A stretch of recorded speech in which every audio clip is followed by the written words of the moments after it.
What if dreamers never became doers? Where would we be if limits were never tested? Who says we shouldn't challenge what's possible? Or leap without looking? What if humanity's biggest questions were inspired by one thing? The belief that tomorrow can be better than today. What's your ambition?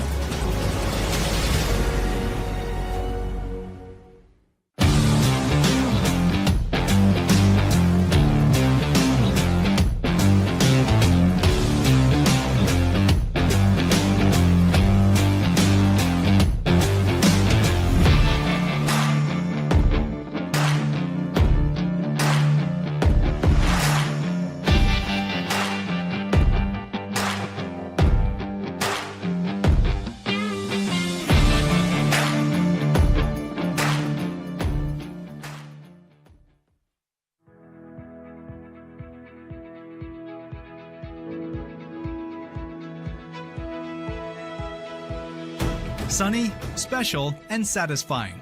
Or as we like to call it, just another working day for Cosmin.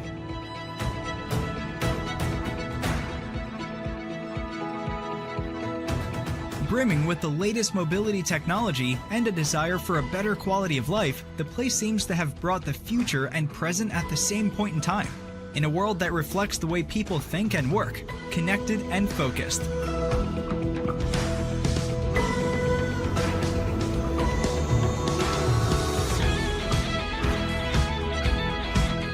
Developing solutions for the future of mobility is the main priority here, and as a software engineer, Cosmin is passionate about finding new options.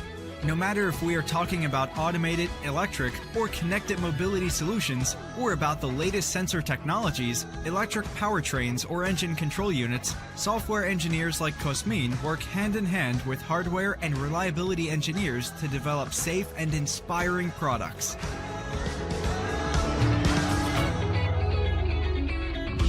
Place where everything comes to life, not waiting for the future to come, but bringing it into the present, the Bosch way.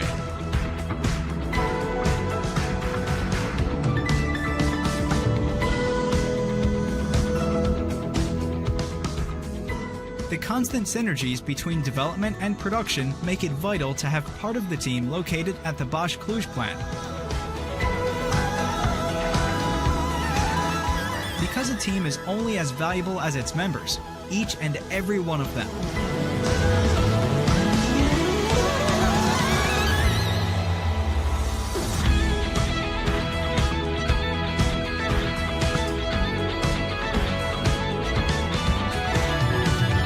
Satisfied with today's work, always prepared for what tomorrow brings.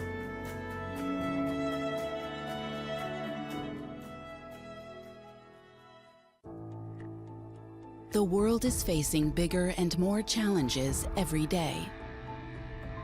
With our semiconductors, we are part of the answer to many of these challenges. Our innovative products are creating sustainable value for society by enabling key trends such as electrification and digitalization. We are everywhere. You may not see us, but we are always there, making life easier, safer, and greener. Our microelectronics contribute towards energy efficiency, making it possible to achieve more with the same or even less resources for a sustainable future. Semiconductors are at the heart of the transition towards green, safe, and smart mobility. We make mobility electric, connected, autonomous, and user-centric. We build trust in a connected world with robust and future-proof security solutions, serving a wide range of applications, from consumer devices to industrial applications and connected vehicles. We make the IoT work by developing solutions to smartify everything, from devices and homes to factories and cars. We are the link between the real and the digital world to create a future worth living for all of us and for the generations to come. Infineon, part of your life, part of tomorrow.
What if dreamers never became doers?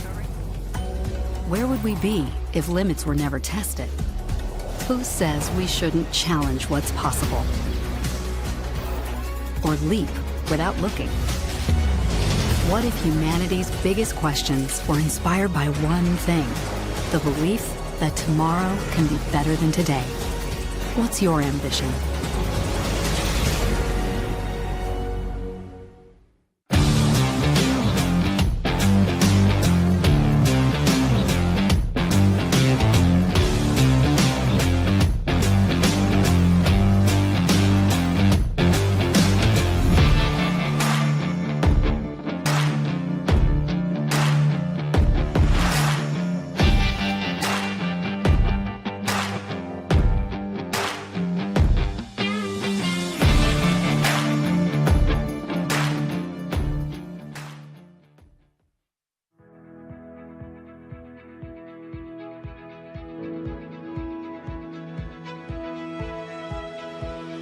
Sunny, special, and satisfying.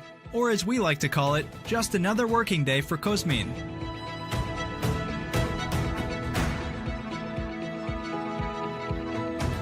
Brimming with the latest mobility technology and a desire for a better quality of life, the place seems to have brought the future and present at the same point in time. In a world that reflects the way people think and work, connected and focused.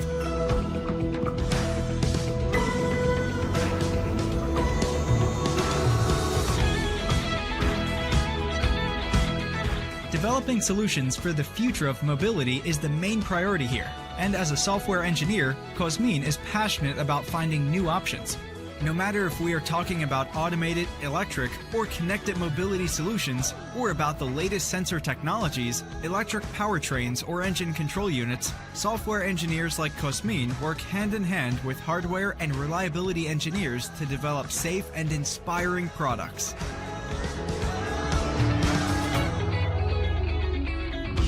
Place where everything comes to life, not waiting for the future to come, but bringing it into the present, the Bosch way.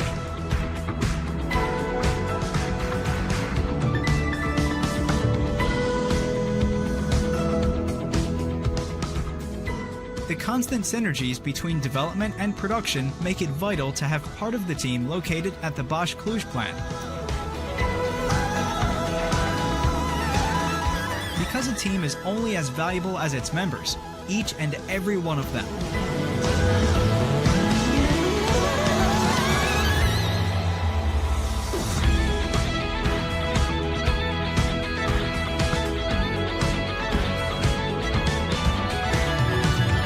Satisfied with today's work, always prepared for what tomorrow brings.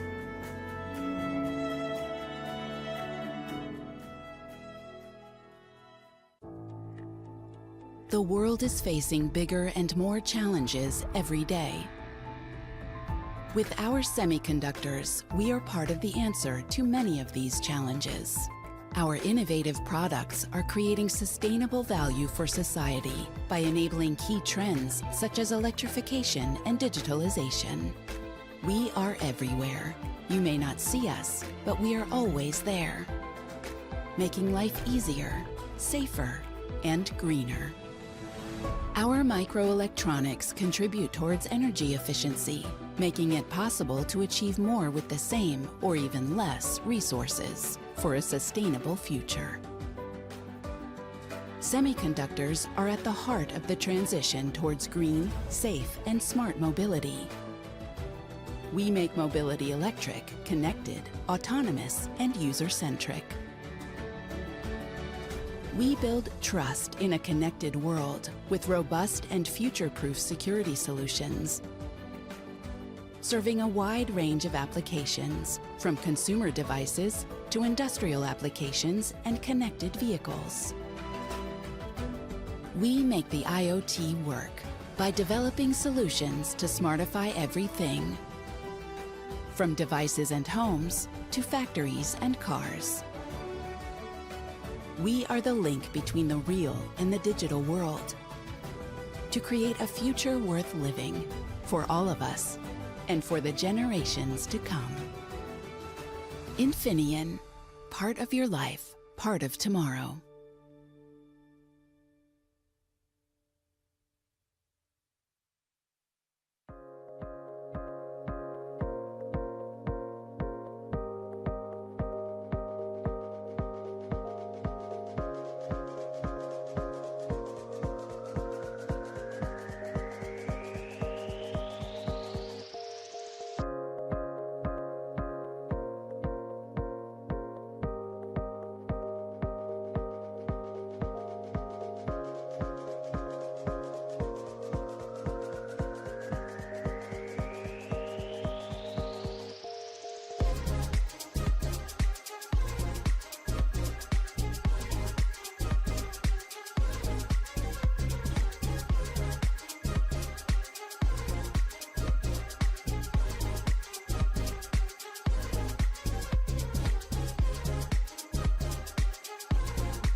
What if dreamers never became doers? Where would we be if limits were never tested? Who says we shouldn't challenge what's possible? Or leap without looking? What if humanity's biggest questions were inspired by one thing? The belief that tomorrow can be better than today. What's your ambition?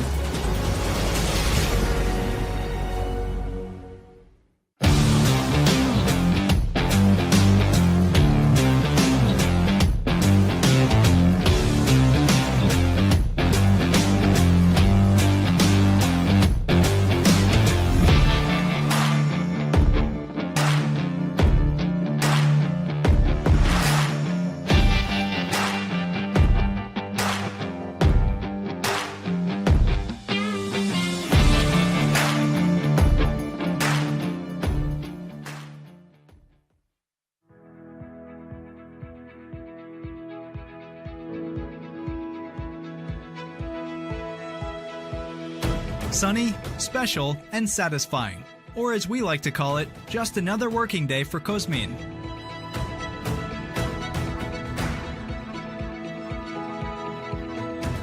Brimming with the latest mobility technology and a desire for a better quality of life, the place seems to have brought the future and present at the same point in time. In a world that reflects the way people think and work, connected and focused.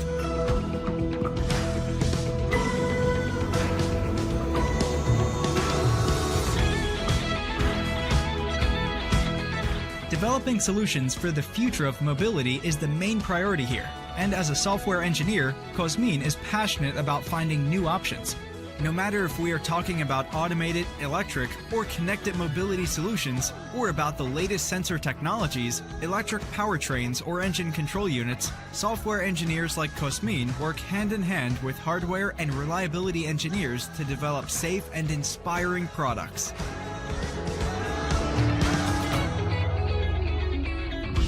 Place where everything comes to life, not waiting for the future to come, but bringing it into the present, the Bosch way.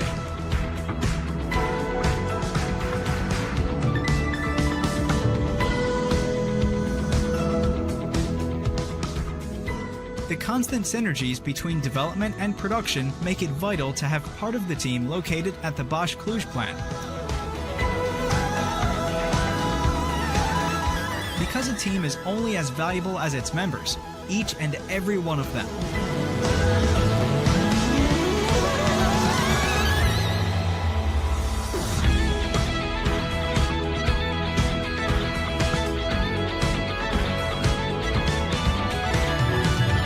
Satisfied with today's work, always prepared for what tomorrow brings.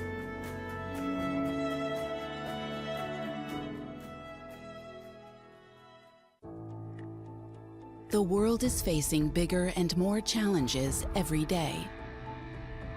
With our semiconductors, we are part of the answer to many of these challenges. Our innovative products are creating sustainable value for society by enabling key trends such as electrification and digitalization. We are everywhere.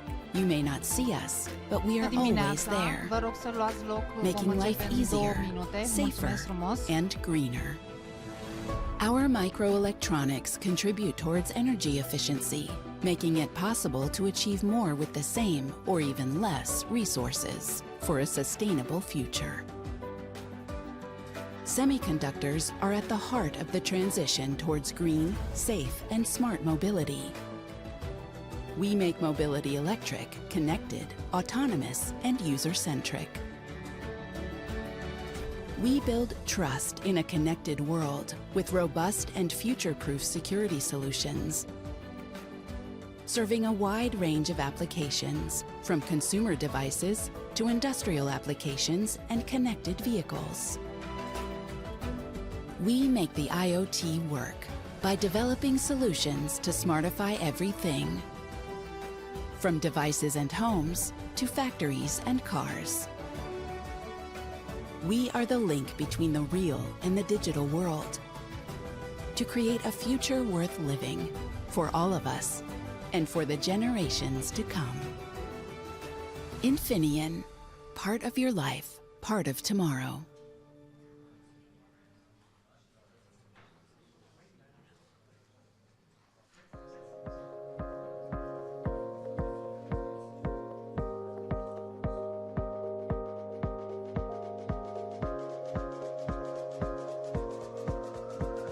Aș dori, invit și speakerii deja în panel. Suntem live și o să fie mai complicat, da?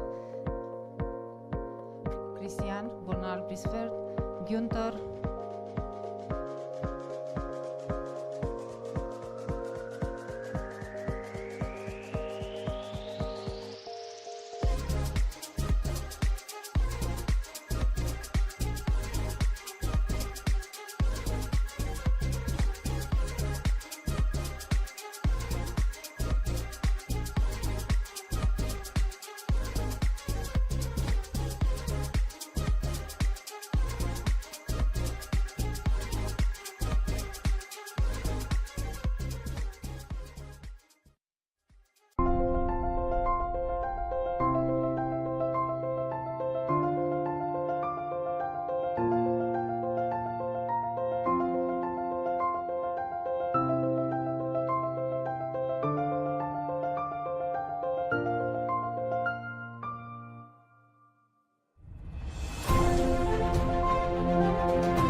Good morning and welcome everyone to the 4th edition of Automotive R&D Power Breakfast. I'm Mirela Gavra, publisher of the Diplomat Bucharest and Automotive Today, the organizers of today's event. In the discussion will be until 12 o'clock, and we underline the trends that define research and development in the automotive sector. We thank you all the panelists and the discussion moderator, Adrian Sandu from ACAROM.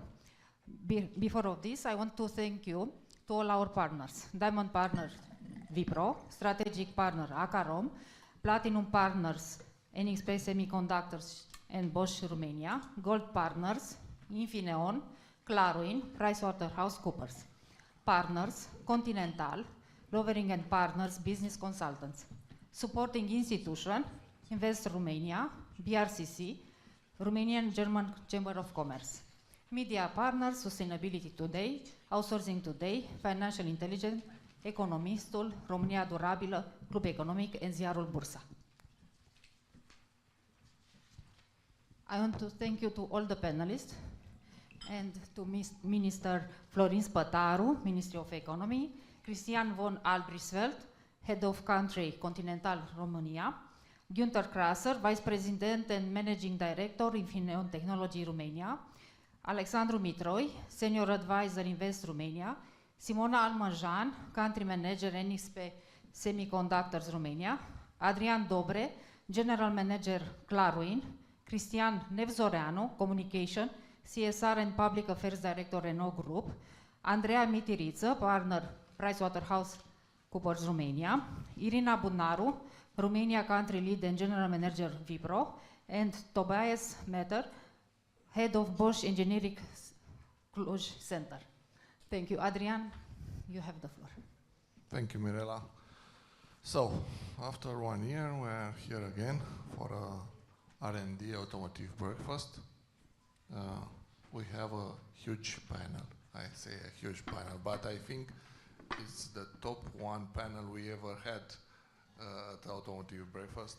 And that's also thanks to the Minister Florin Spătaru, which is our friend and is one of our best friends since he took over the mandate as a Minister of Economy, and we thank you for that, Mr. Spătaru. Of course, the automotive industry is the most important sector in the economy. Over 30% of the total GDP and more than 29% of the total export. But we must underline that R&D in the automotive sector is an important part of that industry and of this industry, and Romania is an important player in Europe concerning R&D in automotive. We have a lot of important players here on the table with us. We have Renault, Continental, Infineon, NXP, and Bosch and all the other players are here in order to show you which is the important and what are the trends and what are the challenges of this transition, because automotive is going now to a huge transition, and we must be prepared for that, and I think that with all our actions we will be prepared for this transition. And going into the business, I want to give the floor to Mr. Florin Spătaru, the Minister of Economy, to give us a first word. Thank you, Adrian. Good morning, everybody. It's a great pleasure to be here, and I'm really pleased that we start this morning to talk about the R&D in the automotive. I don't know if you planned it before, but I think you were waiting for the communication of the European Commission regarding the R&D project, and what we received last week. Great news that Romania is going to finance 3 main projects out of 18 in the European level in the microelectronics. While microelectronics, you would say that this is, let's say, more broader, but all 3 projects, they are very much related to the automotive sector. And that project has been already initiated at the moment when I came as a minister from the Ministry of Economy. This means that there is a very fine line between research, development, innovation, and economic part, and we took the role. We committed that we will move forward. From that moment, there were several meetings we had at the Ministry of Economy talking about automotive, but not only automotive.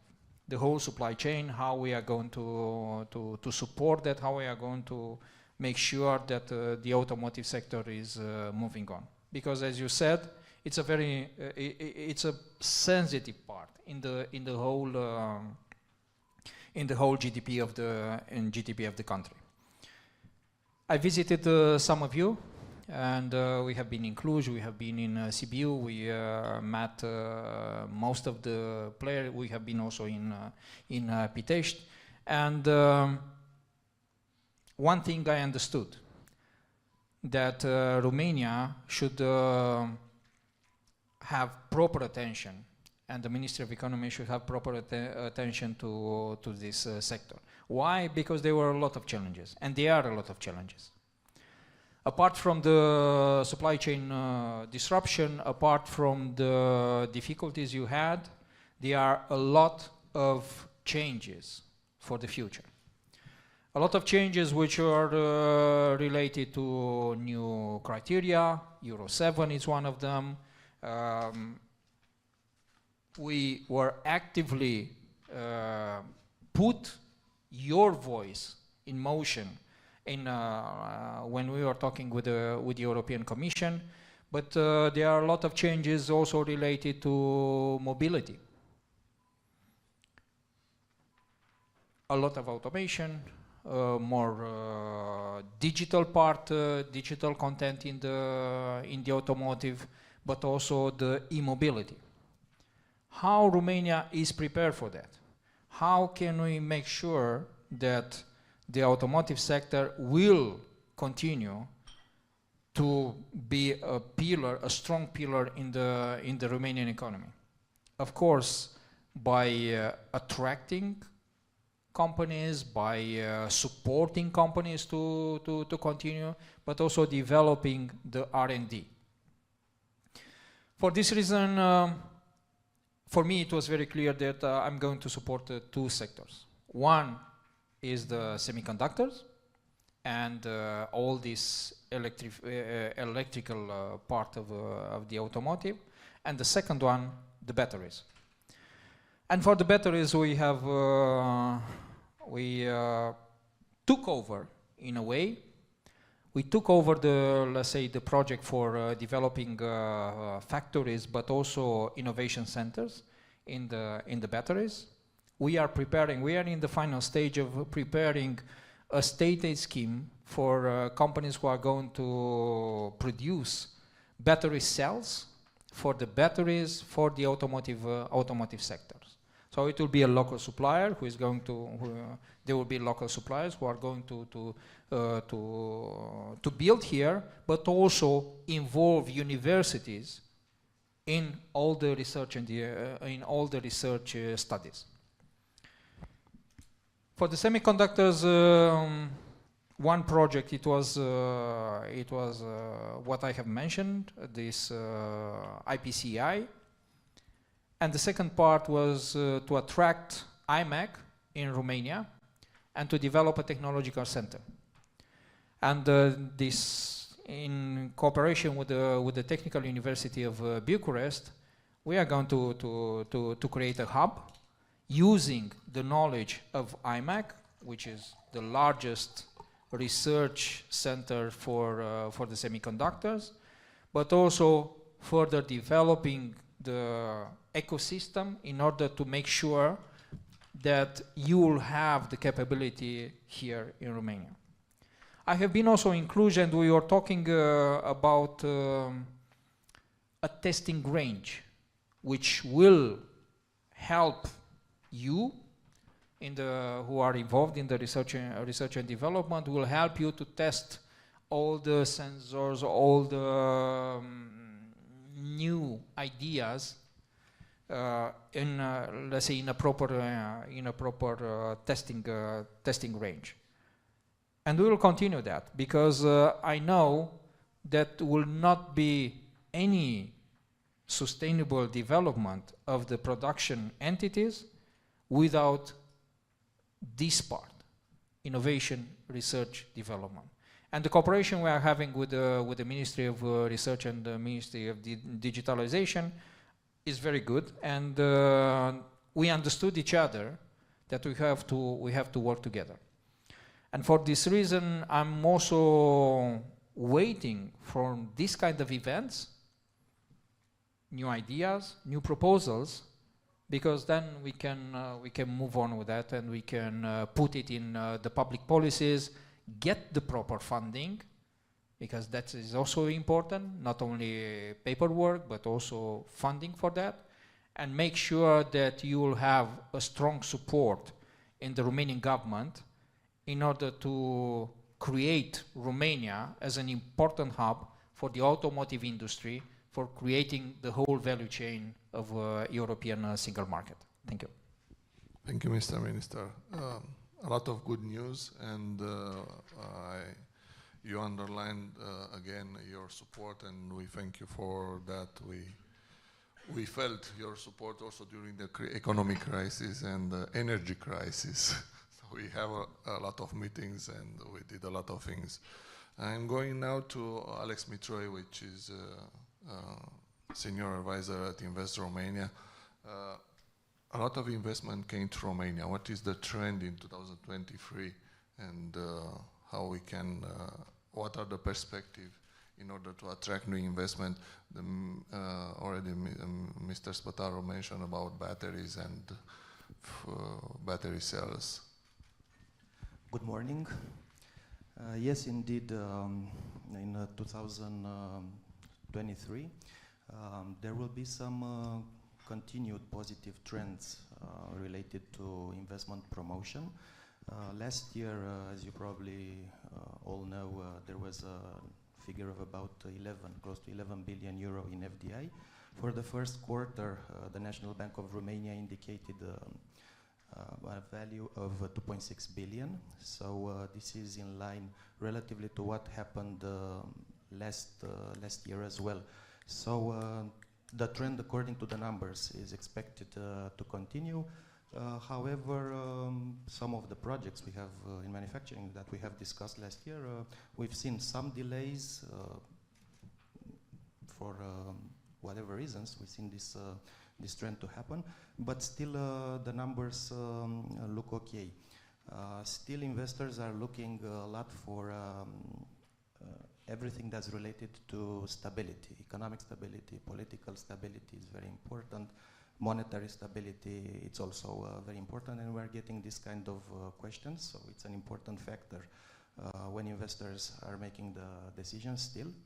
And of course, we still see, we just had last month's visits from Ukrainian companies seeking to relocate, so this is probably this year going to continue to be also a trend, relocation from the conflict space, because the conflict is prolonging, so companies are really seeking to find an alternative way of manufacturing.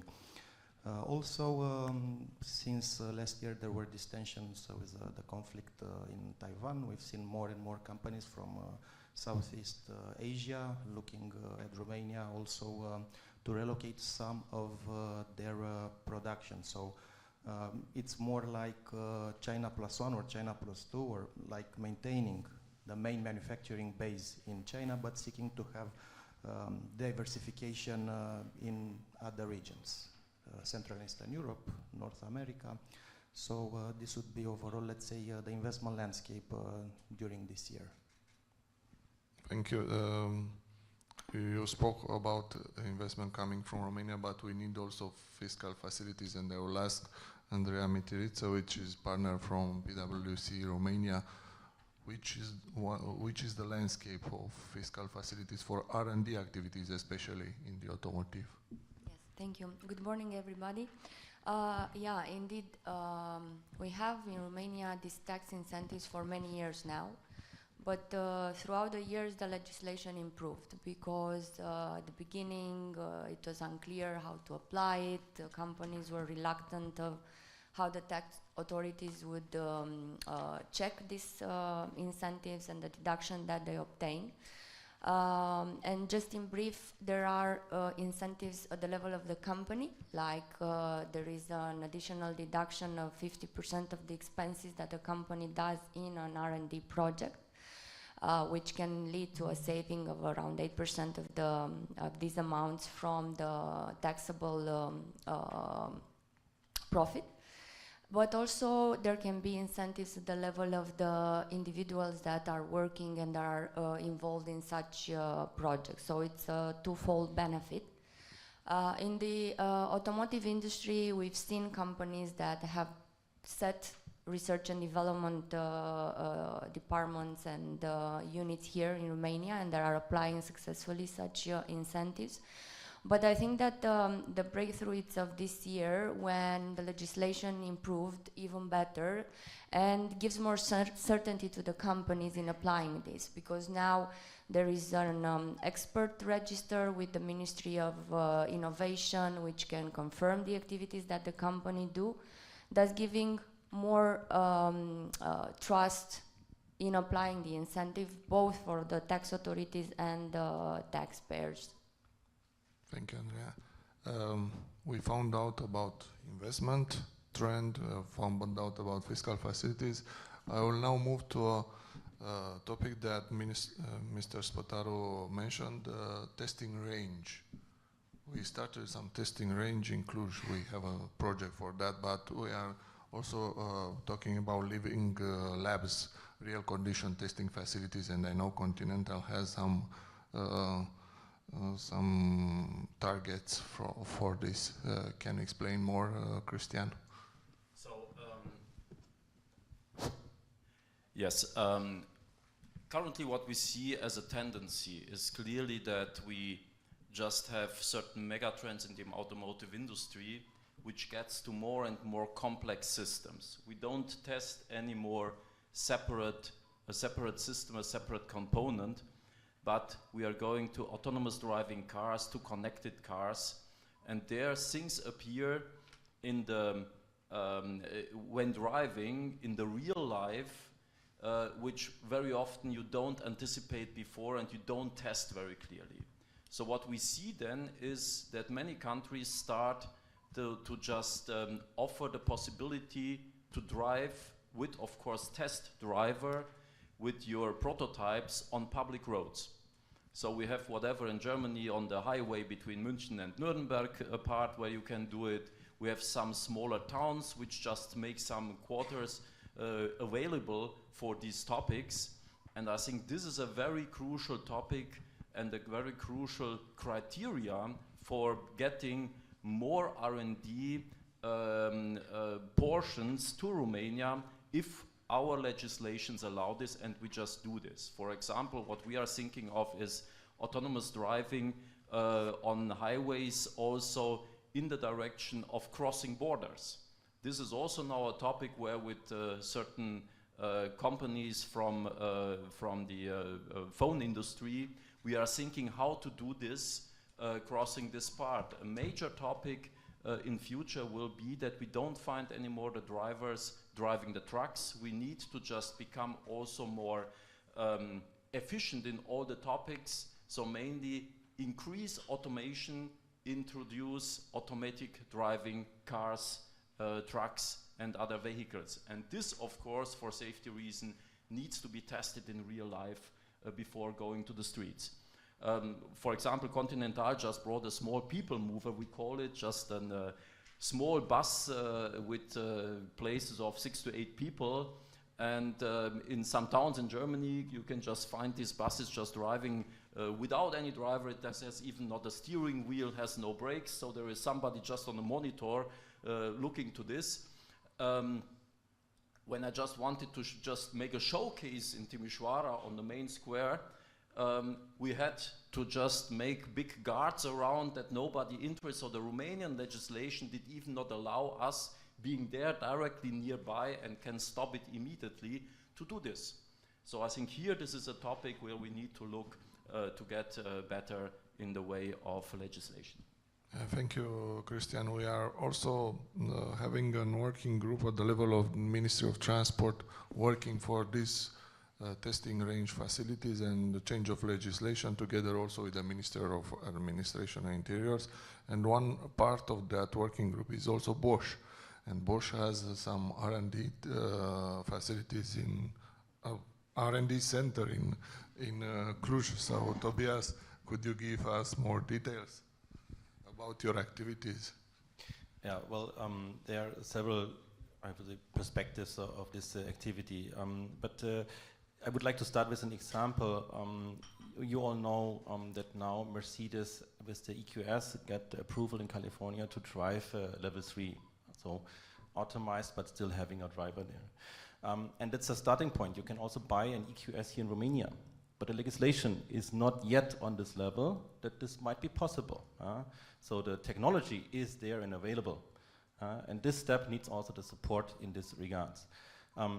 If we go further to look now in the perspective of an R&D activity here from our side, we need, and that's why we are also participating in this, the possibility to drive or to get the possibility to drive on the road in a real environment with automated functions. Starting from parking up to driving, and it was a good example of Christian also to the topic of crossing the border over there. Because this is something where I think we are here on the development side in the position to contribute to these projects. But we are not able to do our, I would say, testing in this way how we would like to do this. And moving now to your colleague Adrian from Clarwin. How we can accelerate innovation and improve the customer experience, because also Tobias and Christian mentioned before, we need that. First of all, good morning, everyone. It's a pleasure to be again together in Automotive Power Breakfast. It's a tradition already, and it's a great feeling to be together with the most important players, as you mentioned, Adrian, in the automotive market. I would say improving the customer experience is a basic point, and the main starting point is to be in constant contact with the customers and to be able to get and ask and get the customers' feedback continuously. As a technology provider for industrial manufacturers, the way of getting this feedback is through sensors, IoT, or classical interaction with the customers. In Clarwin, we are managing both ways. By on one side having the state-of-the-art technology for collecting the information from the state-of-the-art equipments and managing those information to real data for improving performance, as well as having the interaction with the customers by continuous deployment of consultancy through our professionals from the Clarwin team on a day-to-day business activity. In terms of improving customer experience, we are getting those information and really making from it the best performance indicator for the industry, and so with this we are striving for the customer experience in doing it on the next level. Thank you, Adrian. Same question for you, Simona. I know you have a lot of projects in NXP. Can you? Yes, good morning, everyone. So yes, just to continue on the path that Adrian started, customer experience, what does do the customers want, how are the OEMs going to architect the vehicles? Because in the last 2 years there were a lot of talks on the new architecture of the cars. So we have talked on the fact that now we have a flat architecture, pretty heavy, a lot of wiring inside, and the OEMs are currently in the full progress, maximum speed into re-architecturing everything into domains, using domains controllers and service-oriented gateways, or going towards zonal, or a combination between these. So this is a need. It was a need because the current architecture was not sustainable anymore. So based on what the OEMs want, companies in the supply chain like NXP and others are having constant conversation with them to find out how they are designing their products, so we know what kind of solutions to provide, what kind of chips. Of course, it's a lot of innovation and acceleration into and progress in the chips development. Years ago we had pretty simple chips. Now we have microprocessors, not anymore microcontrollers, with complex accelerators in the middle performing several functions. I would like to touch a bit on the ecosystem because that was discussed. It is super important to continue in the same pace that we have currently, not only in the same pace, but also more to focus on ecosystem, and we see now a great opportunity with the project that Mr. Spătaru announced, the IPCI, which is an absolutely great achievement for everyone and for the country. And to continue to work closer with startups, because in the startups, a big bunch of innovations come from the startups. We as a companies to support the startups, to be there close to the universities and to the R&D centers. Thank you, Simona. Adrian, can I just say also a word, because thank you very much to this topic. Mr. Spătaru just mentioned the part. So last week, Mrs. Vestager just announced that Romania was accepted with the 3 major projects from Bosch, from NXP, from us. And thanks very much here for the good support in this direction. I think this is a really big step of developing the microelectronics industry in Romania, to just develop applied projects on this, but on the other hand, also to develop the ecosystem, as also Simona has said. So thanks very much for this great support. You know that we could not have succeeded without the support of the, let's say, of all of you, including the academy and all the consultants from the universities. Apart from the 3 direct beneficiaries, we are talking also about 27 other indirect beneficiaries and universities. But this is only a start. This is also what I'm encouraging you to continue to work on other IPCI projects. And I also mentioned during my discussions with the other ministers of economies, my ambition is that Romania will take the lead in one IPCI project to administrate and to promote the whole, let's say, innovation part in European Union, and to, let's say, to manage it properly. And I'm looking for solutions. I'm looking for proposals, because then we can mobilize our capacity in order to do that. Thank you, Mr. Minister. Thank you again. Moving now to Günther. How can a company be still competitive in these activities, R&D activities in the automotive field? Okay, so good morning also everybody from my side. Thanks for that question. I would also like to connect a little bit to what Simona and Christian said before. So I think it's a very good move for Romania now to have a lot of money available to invest into R&D for automotive, R&D for microelectronics. To be successful, I think this was also what you wanted to point out here, is if you're talking here about technology, we're talking about high tech. And in high tech, nothing happens without people. So you need to have access to these people. It's one thing, and you have to have them in number, and you have to have them with a high level of education, specializations, which fit to the activity fields that you plan to grow. So, and now with a lot of money available, I think it will be very important to have the right, you called it ecosystem, but I think it's more than ecosystem with startups. I think a key role in this whole growth will be the universities. They are not here today, but if you put additional money into activities, you need additional people. And the additional people, they come out of the universities, and in the universities they need to be trained in certain fields. And if this does not grow in scale with what the industry wants to do, this will not work.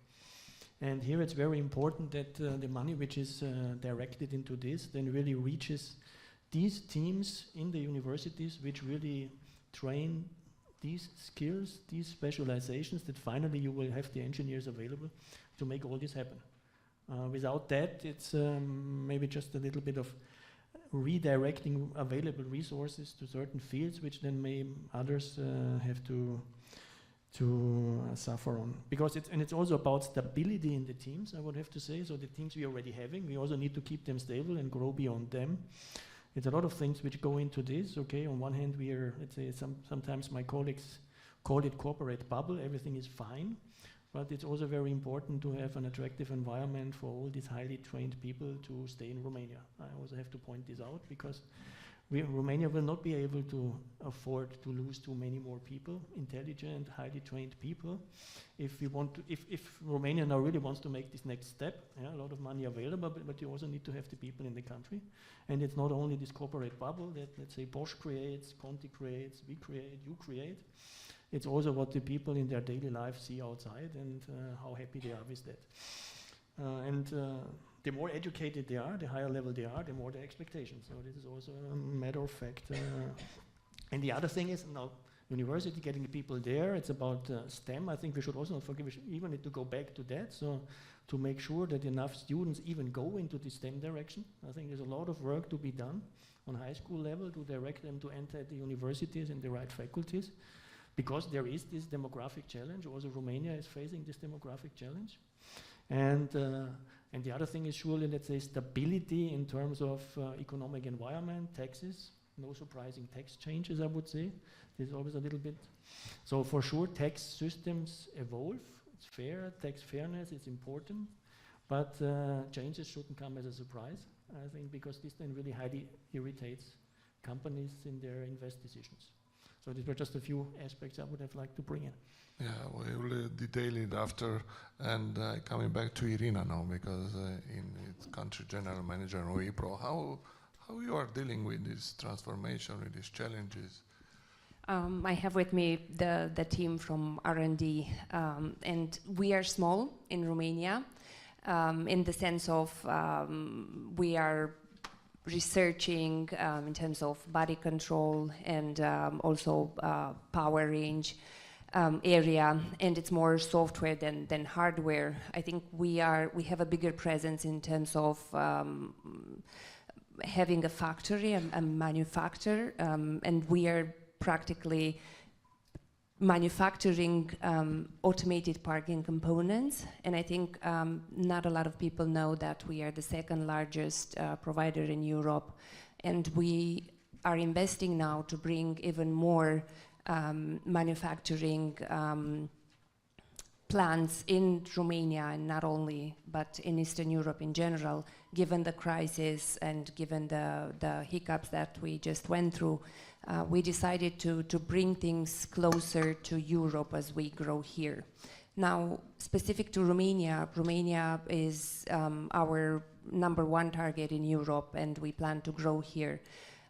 We are connected to the university environment. We invest in building capability there. And what we would like to see more is an interdisciplinary approach, because it's not only the engineers that we need, but we also need people from health domain. We also need people from sociology to look at the experience holistically and try to do some development and research in this area as well. Ultimately, it's the people, the customers who use the vehicles. So we need to make sure that we put ethics first, given the AI development. We have to make sure that we put the health and wellness on top of everything, because until now the cars were representing an utility. Now it's more an experience, and talking about the architecture of the cars and also the software and automated driving. I think it becomes more and more obvious that it's not an utility, but it's rather an experience, and it will make a difference when you get into a car, how the ambient is looking like, and what your experience is. And I was talking to Radu earlier.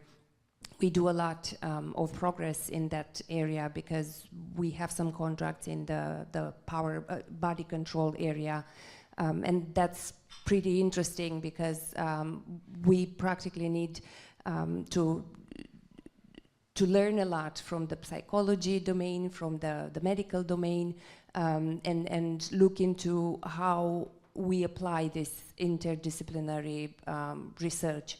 So if I may, this is what I think would probably make sense to also do in Romania, given that we don't have too much applicability in this area from sociology, psychology, medical perspective. Yeah, so maybe if we expand the network, and maybe if we create some interdisciplinary research teams, we attract more and more people to work in this domain and look into customer experience. Thank you, Irina. I'm now moving to Cristian Nevzoranu, my colleague here, and I'm asking him. I know that you have a lot of R&D activities in T2, but you also have a lot of teams. How are you dealing with teams and recruitment for projects? Yeah. First, I would say that for us it's important to be localized all here in Romania. So we have several activities being together, but first of all, it's us being here and also our suppliers. So we constantly look to attract our suppliers to Romania and to be close to each other, so to work in a very good manner. Then about attractiveness, we have very interesting activities for our engineers or specialists, which are really attracting them and pushing them to be passionate about their activity.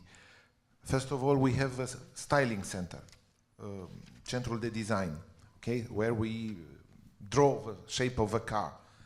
For the current models, for the next models you already know about, future new Duster and then the Bigster, and for some other models, which will follow. Okay, so for this is cooperation with universities. In this case, it's not engineering, but it's architecture, styling, design. Then we have the engineers in Bucharest who are working on computers to design the technical part of a car. And then this moves to T2 Technical Center for testing the prototypes, either real prototypes or virtual prototypes, in order to validate it and to check if we are meeting customer expectations, but also the reliability which is also expected by our customers from 44 countries, for Dacia brand at least. Okay, so all these activities are full of passion. As you do, we do our best, I hope, to attract them from university and to keep them in our company, not to let them go in another company in Romania or abroad. They are always having offers to leave. That's truth. We have to live with that too.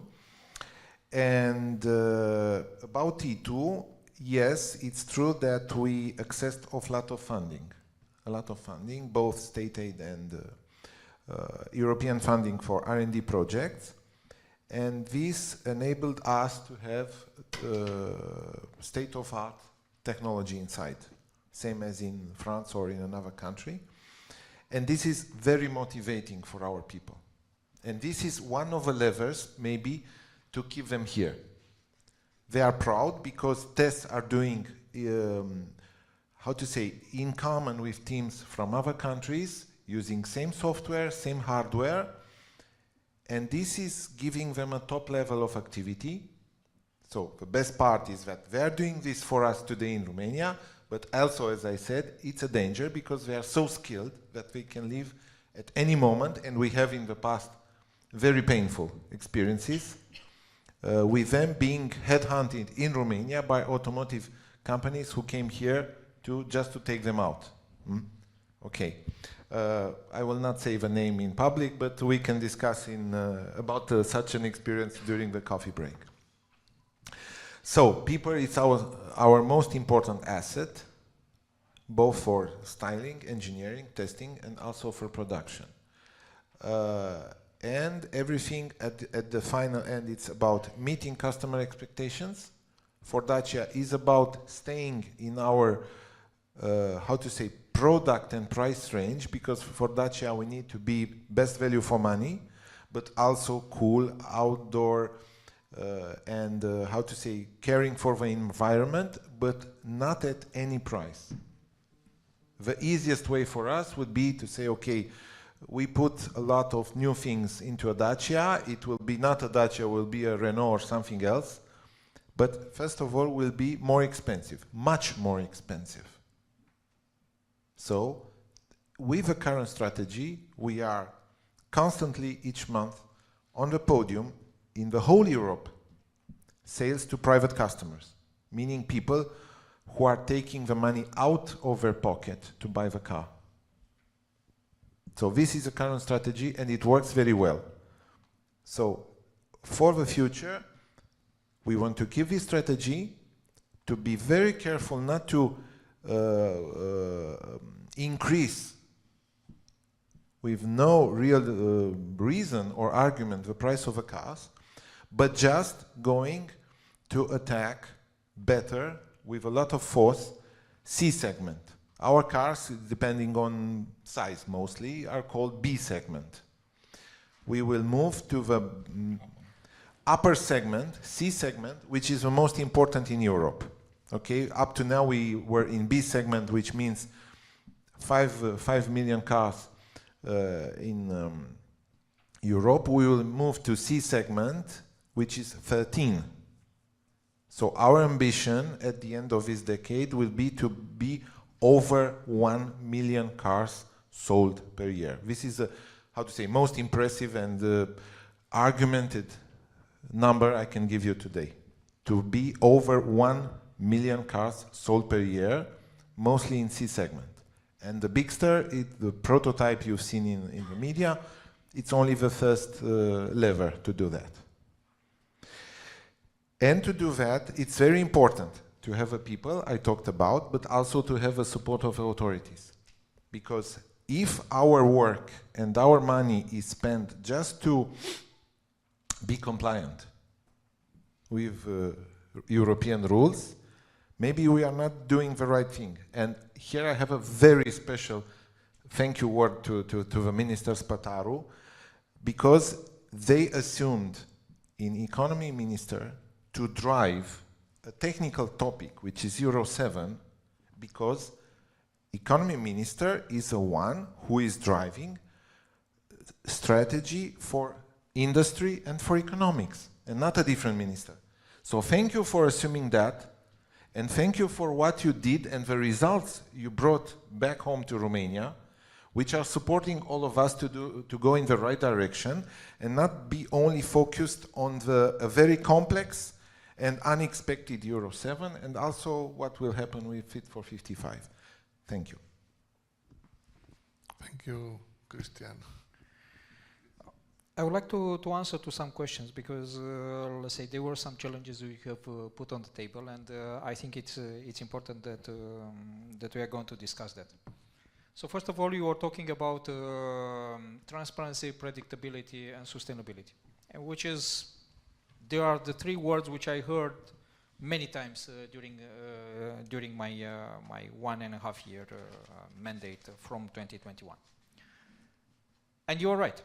Basically, this is something what the business environment is asking for, and I was trying to be the, let's say, the voice of the business in the Romanian government, because that's my responsibility. And first of all, I wanted to change the perception of the Ministry of Economy as from let's say, from a ministry which was not so present in the business environment into the driver of the business environment.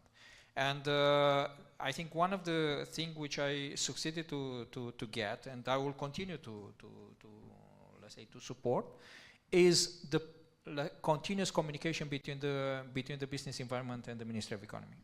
And I was asking for one big change. You know, whenever you have some issues with the local authorities, you are going, if you would have had a problem with the Ministry of Environment, you would have addressed it to the Ministry of Environment. An education problem to the Ministry of Education, a financial problem to the Ministry of Finance. And I said, let's change it. Let's try to put it together at the Ministry of Economy and let the Ministry of Economy to advocate with the other public institution, because we understand the business. And that's something what I was promoting it, and there are some results nowadays, because as you said, Euro 7 has been discussed a lot in between the ministries, who is going to take the lead. And I think it's useless to tell you that also from inside, I got a lot of oppositions. It's not our business. We don't want. It's too difficult. There are a lot of interactions with the Ministry of Transport, Ministry of Environment, Ministry of Finance. Why should we do it? And my answer was like that, because it's our responsibility. We are responsible for the business. We want to have it. Of course, we need the other ministries, but this is something what we have to assume it, because the impact of Euro 7, the impact of all the, let's say, discussions we are having, it's huge. I mean, you can't just rely on what is discussed at the European level and you just adopt it. You have to have a vibrant voice within the Commission. And I was pleased to receive the visit of Commissioner Breton in Romania, having a discussion with the industry and to talk about Euro 7. And it was a very live discussion when we put the arguments to one to each other, and he understood our position and we understood his position. And then there are some conclusions which was let's say, seen also in the communication of the Commissioner. Then the other point what you have discussed is about the human capital. And you're right. I mean, in a way, the human capital is your, let's say, core asset. And basically, I'm also pleased to hear that you care about that. And for that reason, I mentioned that we have to create among the, let's say, the universities, innovation hubs, where the students will have the capability, will have the possibility to experience and to go into, let's say, new projects. And for that reason, we need you. Efforts, of course, when we were talking about the education law, we also said that we have to assume some fiscal incentives for the companies who are going to invest into that, but there is no other way than to create near the universities innovation hubs supporting teachers, students, small researchers, even persons who are going to bring their knowledge, their creativity into that. And let's have a discussion about that and how to making sure that we have a balanced effort and a balanced turnover out of it. And yes, we are able, we are willing to continue to have this conversation with the other ministries within the government in order to make sure that this is going to happen. And on the other hand, you know very well that by creating that, also having a diversity in the competencies, not only technical but also, as you said, health, psychology, maybe other economics and other competencies, putting them together, that will bring new hopes to the youngsters. I had the opportunity to talk with the students, telling them about Romanian economy by 2040, 2050, and it was outstanding because they didn't realize what might happen. And that's the role of the leader to express that, but on the other hand, it is also the role of the leader to enable, to be the catalyzers of all these efforts, making sure that there are some results already from now. Thank you, Mr. Minister, and I want to underline something that until your mandate we kind of missed that assuming responsibility for some topics from other ministries, from some other ministries, not from all of them, and we are thanking you for that. And I think that didn't pass a month without having a meeting with you during this mandate. So thank you again. Christian, I want... Yes, I just thanks very much for these initiatives. So I think this is exactly what we need. Looking to the overall business model which we had in Romania, we need just to say it's not working anymore. Not as Continental, but as foreign investors, to just say it like this. When we came here, of course, most of the companies started with best cost. It was just a cost topic. Looking just for example, the minimum salary, since December 2014, it was tripled. So the lifestyle in Romania grew, and therefore also the business model had to change. We cannot live anymore with not educated, not skilled worker.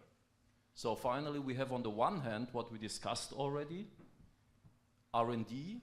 So Conti now has about 8,000 people working in R&D. So finally getting a different way of activities to Romania. So high level activities, which means exactly what you mentioned before, just university, good university education. We need to have much more people in STEM directions.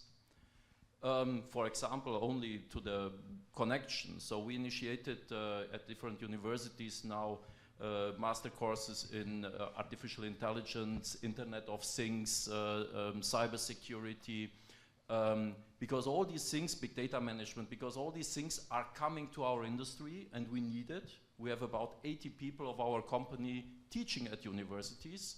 So we have there a very close relationship, and all our colleagues here have similar activities of just bringing this to a higher level. On the other hand, on sub-university level, what we need is clearly professional schools, and especially the part of the German companies, especially also ours. We started already in 2012, the part of dual education. So with the company and with specific schools to have here an education in different directions. And I think especially the part of school education is still something which needs to be changed. We are always hearing, and that's somehow the mentality, how many classes do you have? Here nobody cares about classes. We just care about qualification. I don't care if somebody has been 12 years in the school or 8 years in the school or whatever. I ask him, do you have a back? Do you finish school with really a qualification? And not how many years were you just sitting on the chair in the school. And I think this is a mentality which needs to be changed. On the other hand, also what we are missing as a whole society is enough people working. We have about, 16, 17 million inhabitants in Romania and about 5 million paying taxes and working. And this is not sustainable. We need to have programs in between more ministries, but also with the whole society thinking how to bring more people there in a legal way of working, paying taxes, paying social contributions, to have a stable system which is sustainable for the next years. And I think this is also something which we need to work on all the levels, and we are always open to discussion and to see how to just get here better. Thank you, Christian. I'm sure that, I'm 100% sure that every company in the automotive industry has at least one working project with the university, with one or at least one university. Is there any company that doesn't have? So no one. Everyone is working with the university, so that's a good step. Concerning dual education, you're right. We need more centers in the country in order to prepare the technicians and all the working personnel. And we are moving to software-defined vehicles because we already spoke about new generation of vehicles, new investment, and I'm asking Simona, what is what should be the reaction of the automotive industry concerning this transition? So I think it is clear, and it is a well-known trend, the fact that the cars will be having more and more software. That means that some functionalities from the cars which were in the past enabled in the hardware in the future will be software-driven. And also due to the trend and the need of having an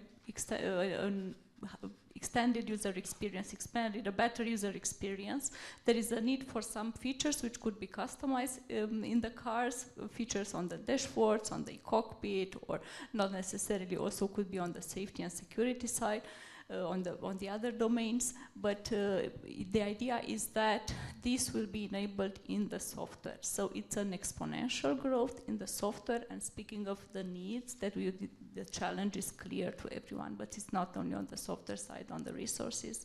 And here we will need to work to all together to ensure that we will have, in the future, we will be able to survive. I'm sure that we are not having all the needs. We cannot fulfill the resourcing needs currently, but at least to be able to survive in the future and to keep up with the technology breakthrough. But coming back a bit to on the software-defined cars, new architecture, isolation, containerization, hypervisor, etc. What I would like to mention here, to give 2 examples here, it's more and more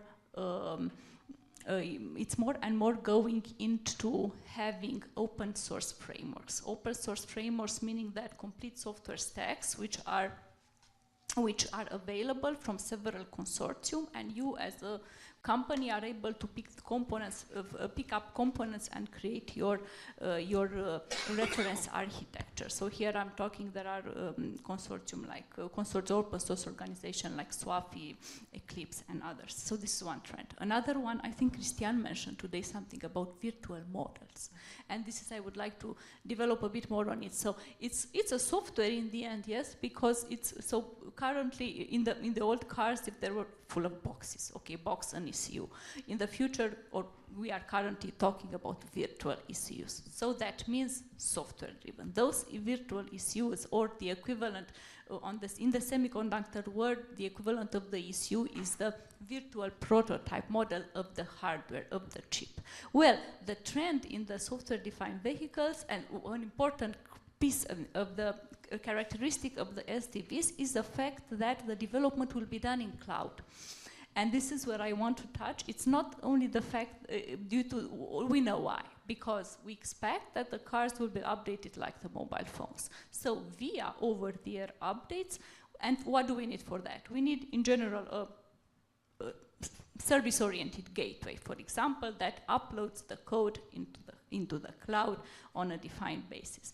But what do we need that from chips perspective? Well, we need sophisticated chips with lots of capabilities, with service-oriented gateways, which fulfill the needs of service-oriented gateways, with chips that are security hardened. That's very important, because as long as the car will be connected to the cloud, then we are getting into security issues.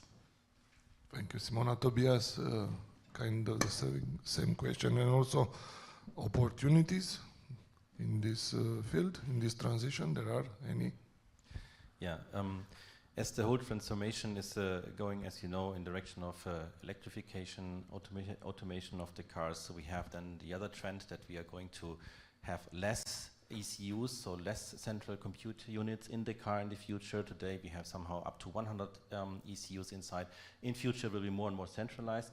And with this also the software-defined vehicle is one of the targets to get there, as already said before, with this offering a huge flexibility in the future, adding features.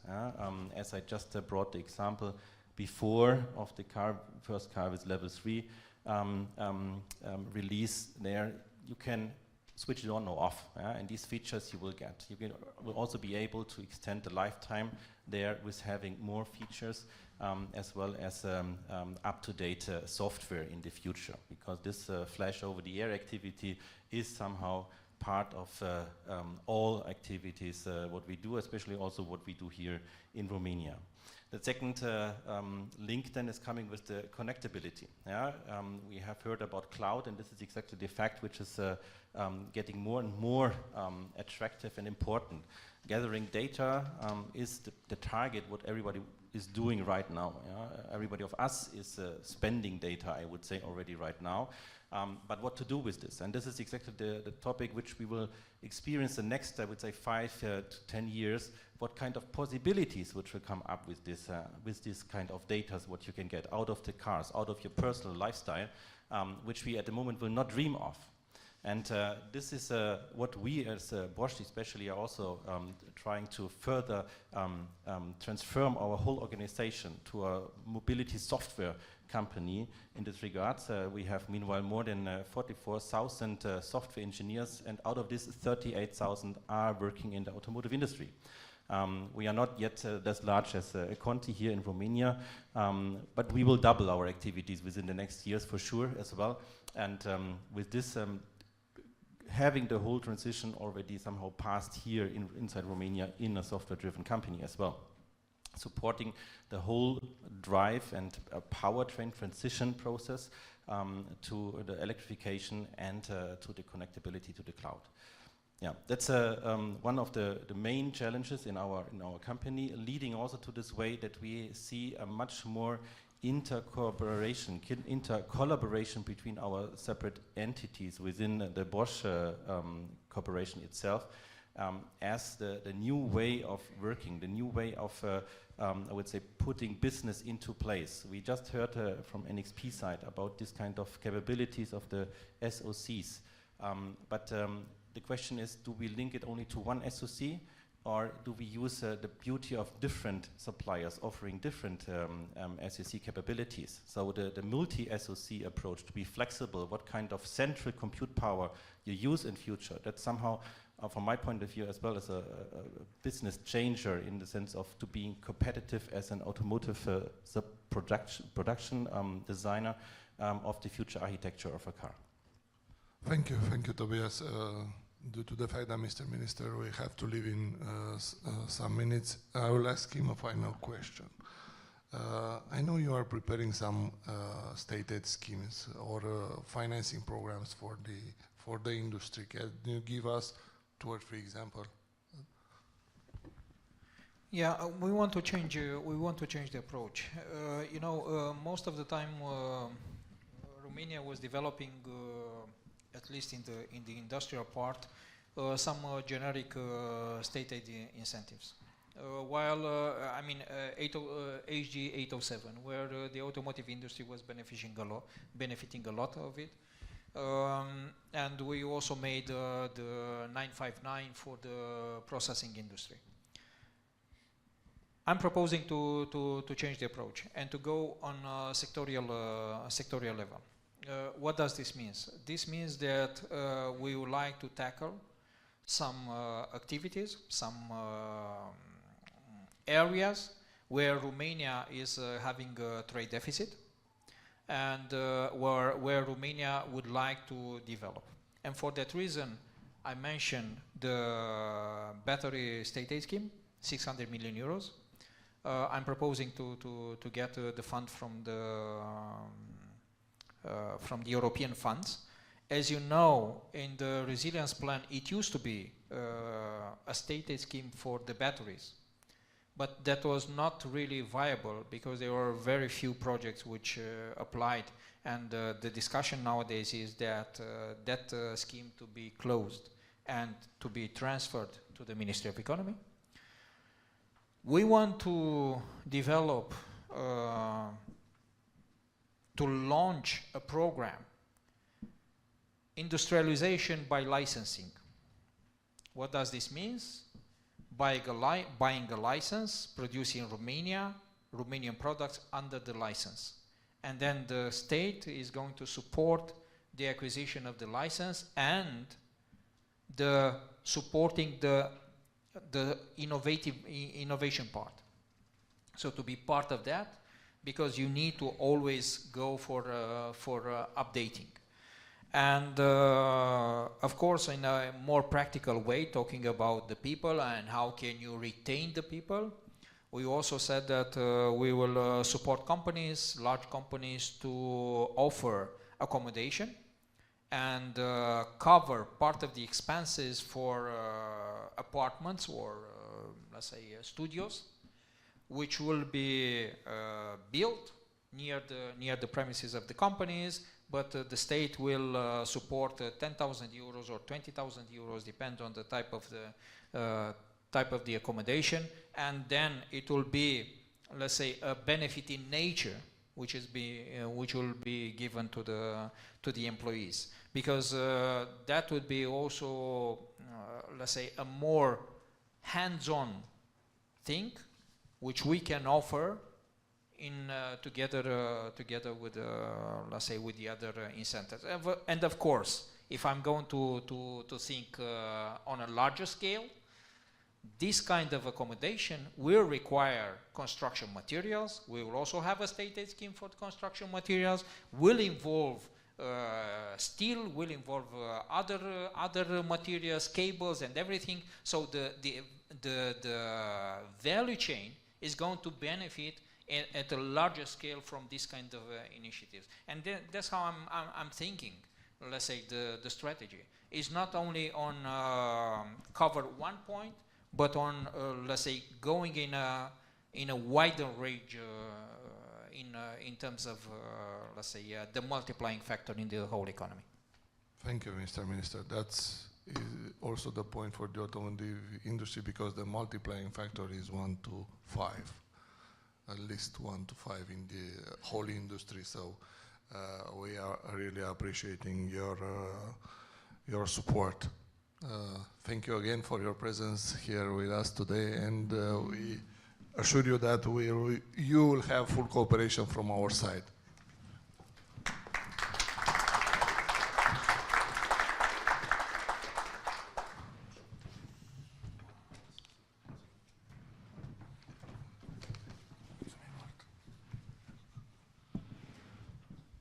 We are coming back to the topics, and we have software-defined vehicles, but software means cybersecurity.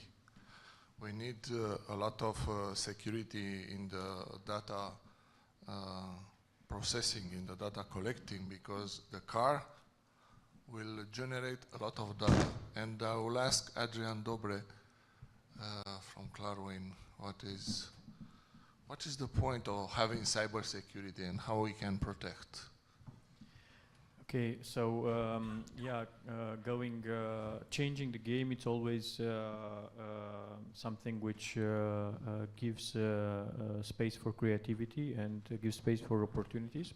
And the transition from hardware to software-driven devices, it's in our role of technology provider transformed in the fact that we are more and more asked, or we can see more open doors for transforming the standard way of acquiring technology to acquiring technology as a service. So we are more and more in the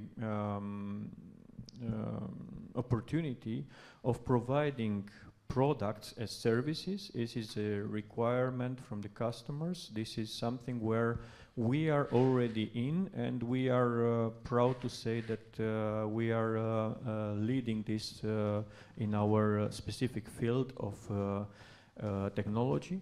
So when we are now discussing about water treatment or filtration technology, we are passing to a pay per cubic meter or pay for performance of a system, instead of standard acquiring of the equipment and then created or driven headaches on capex and or on the right team of operating and securing the performance of the equipment. So we in Clarwin, we are part of this change through the most variety of rental fleet, of available technology fleet, as well as the right prepared team of specialists able to drive this change. And practically in this field, we are assisting from purchase of equipment to purchase of a performance of systems in the factories. And we are proud to say that in this field, we are really part of the game, and we can see more and more the openness of the customers for this. As expressed before, everybody is challenging the labor force, and not only in terms of headcount, but in terms of really specialists. And in our field of filtration, separation, you need many years of dedicated training and elevated skills, and on a later phase, many years of practical experience to do so. And I'm proud to say that Clarwin has a great team of specialists. Patient, as Christian mentioned before, you need patience in doing it on a long term. And we are really proud to say that we are the lucky player on the market having those people in the team. Thank you. Thank you, Adrian. Irina, cybersecurity challenges. Again, everything comes down to people probably in each area, each topic. Cybersecurity is one of our sweet spots, and I think it all comes to the point of creating those scenarios and thinking ahead and imagining the future world, in the sense of looking into automotive space only and finding some examples that are connected to the broader society. And here I would link it to the ethics topics that everybody is discussing, to the data theft, to the cybercrime, because the human imagination goes beyond what we can think of today. And with the development and with the speed that we're seeing today in the high-tech world, cybersecurity becomes a hot topic in all the areas. So not only the data, but also the human beings might be at risk in the future. And the researchers say that the new poison might be a virus into a car software, and that could lead to a tragic accident. So unfortunately, it comes with risks, and risks then need to be eliminated, to put safety first. And it's not for nothing that few business leaders raised the issue of stopping or putting some legislation around the development, because it's chaotic. And maybe the Romanian government could look into also adding this perspective of legislation and ethics around how far do we go, or who should have access to those. So cybersecurity becomes important because it cannot be seen in isolation, but it has to be looked at as a whole problem in the automotive area, and not only. Thank you. Günther, electronics. In terms of electronics, so a lot what has been said in respect to cybersecurity threats. I think Simona said several things on that already. I could double all that up. So basically we are offering comparable products, comparable applications. For Simona, I think she's very competent on that, because you are having quite a focus here in Romania on software here, and our company in Romania is more focused on chip development. So we are the biggest company in Romania with the capability to take chip development from the beginning to the end with all the skills. But also in hardware, I have to say, so also in hardware a lot of changes are coming in. You said already architectures are changing, a lot of new semiconductors need to be developed, so also more software is coming on top of what the hardware is. Also in the hardware, more chips are needed, so every year more chips are going into cars, or semiconductor content as such is going into the cars. Also, number of chips and architectures are changing, chips are becoming more complex, and with this, the topic of cybersecurity becomes more important. So in the last decade, we were very much focused on functional safety, ISO 26262, putting it into our development flows. Now, this is enhanced, further developed with cybersecurity. So ISO, what is now? 21434, exactly. So, which basically brings us to what we define in our company as dependable hardware. So hardware we can really rely on, because there is no safety without security. So if you're not sure that the integrity of the hardware and where your software is running on is maintained, you have an issue. So, and for us, this basically means that we need more resources also for chip development. So this gives us a lot of opportunities also here in Romania to further grow our footprint. We are growing here also this year in Bucharest, in our main hub, but we are also, let's say, growing regionally, and we are really happy that in 2 weeks we will open our development center in Iași. Nice news. So we hope you'll invite us. You're welcome. Thank you, Günther, and good news for Infineon and for the R&D in Romania. So, Simona, the same question for you. I know you have a lot of works in this field. Indeed, here in NXP in Romania, We have 2 sites, Bucharest, and we have just opened CPU site in May this year. Yes, speaking of cybersecurity, yes, we do mostly software, but in general, speaking of cybersecurity, we have started to grow this competence center, call it like that. And now we are getting into the size of AUTOSAR. Where the AUTOSAR was years ago, now it's cybersecurity. So it's a big code base that is being ported on all the chips, and that's more complex. With one chip, as the chip evolves, the code is more complex. Why is that? Because the modern chips are having security accelerators inside. So inside the chips are like small chips with core, with peripherals around it, performing cryptographic functions, providing all kind of cybersecurity native services. So preparing all these to secure the data. On the top of this accelerator runs the firmware. On the top of the firmware runs middleware, or drivers, middleware, and also the application code. Now, speaking from in the supply chain from cybersecurity perspective, OEMs are having their own specs. They are provided to either in the supply chain, so either to semiconductor companies or through to semiconductors and to their partners, depends how they are working on. So the idea is that yes, it's a lot of code added in addition into the car for fulfilling cybersecurity requirements. Yes, we don't want the car to have an accident on the road because it's attacked. So it's not just that we have a standard. Günther mentioned very well 21434, it is the new 26262 for security. That's valid, it's valid, it's on, it means that. So it means that for all the cars who are getting into production starting 2024, if I'm stating correctly, it's a mandatory to have this 21434.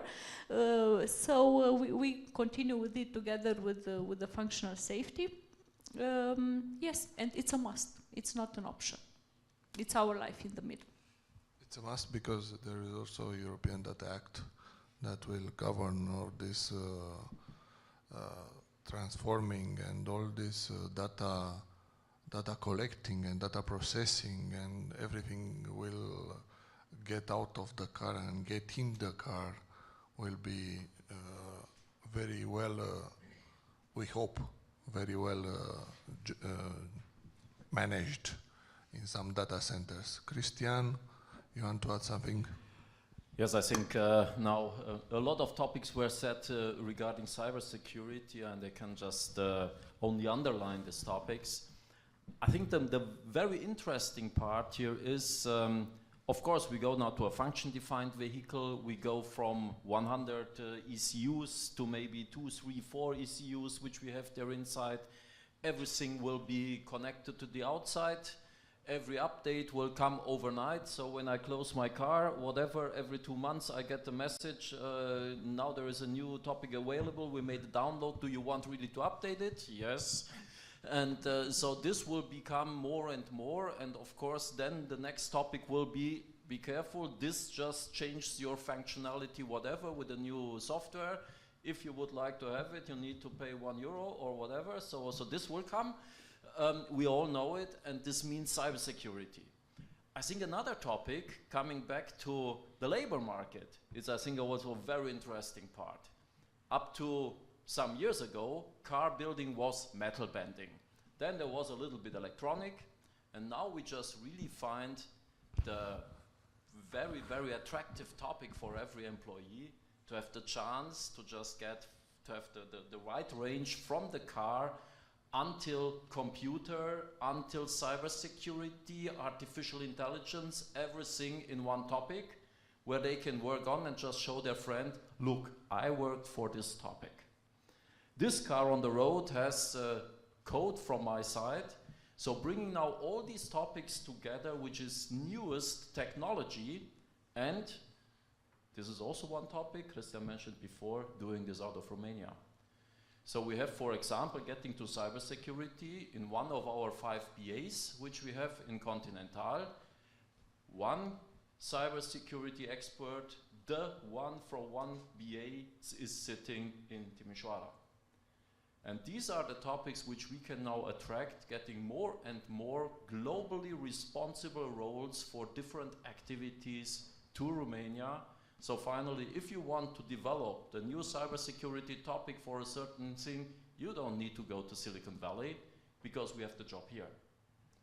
And I think this is also something which we need to transmit to our students, which we need to transmit. Guys, the music is not playing somewhere there, it's playing also here.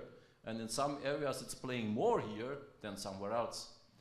And I think this is a really attractive field, especially for all the people starting now universities or just terminating it, getting out of it.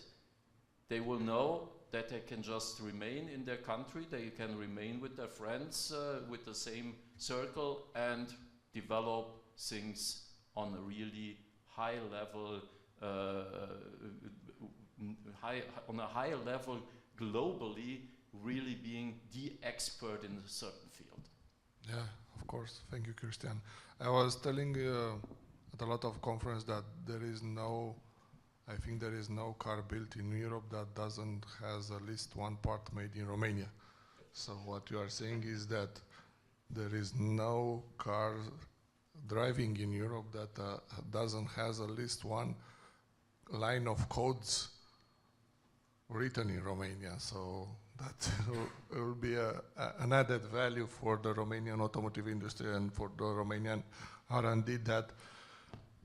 And of course we don't develop certain different software for Asia or America. So we have it developed here, then we also export it to America or to Asia.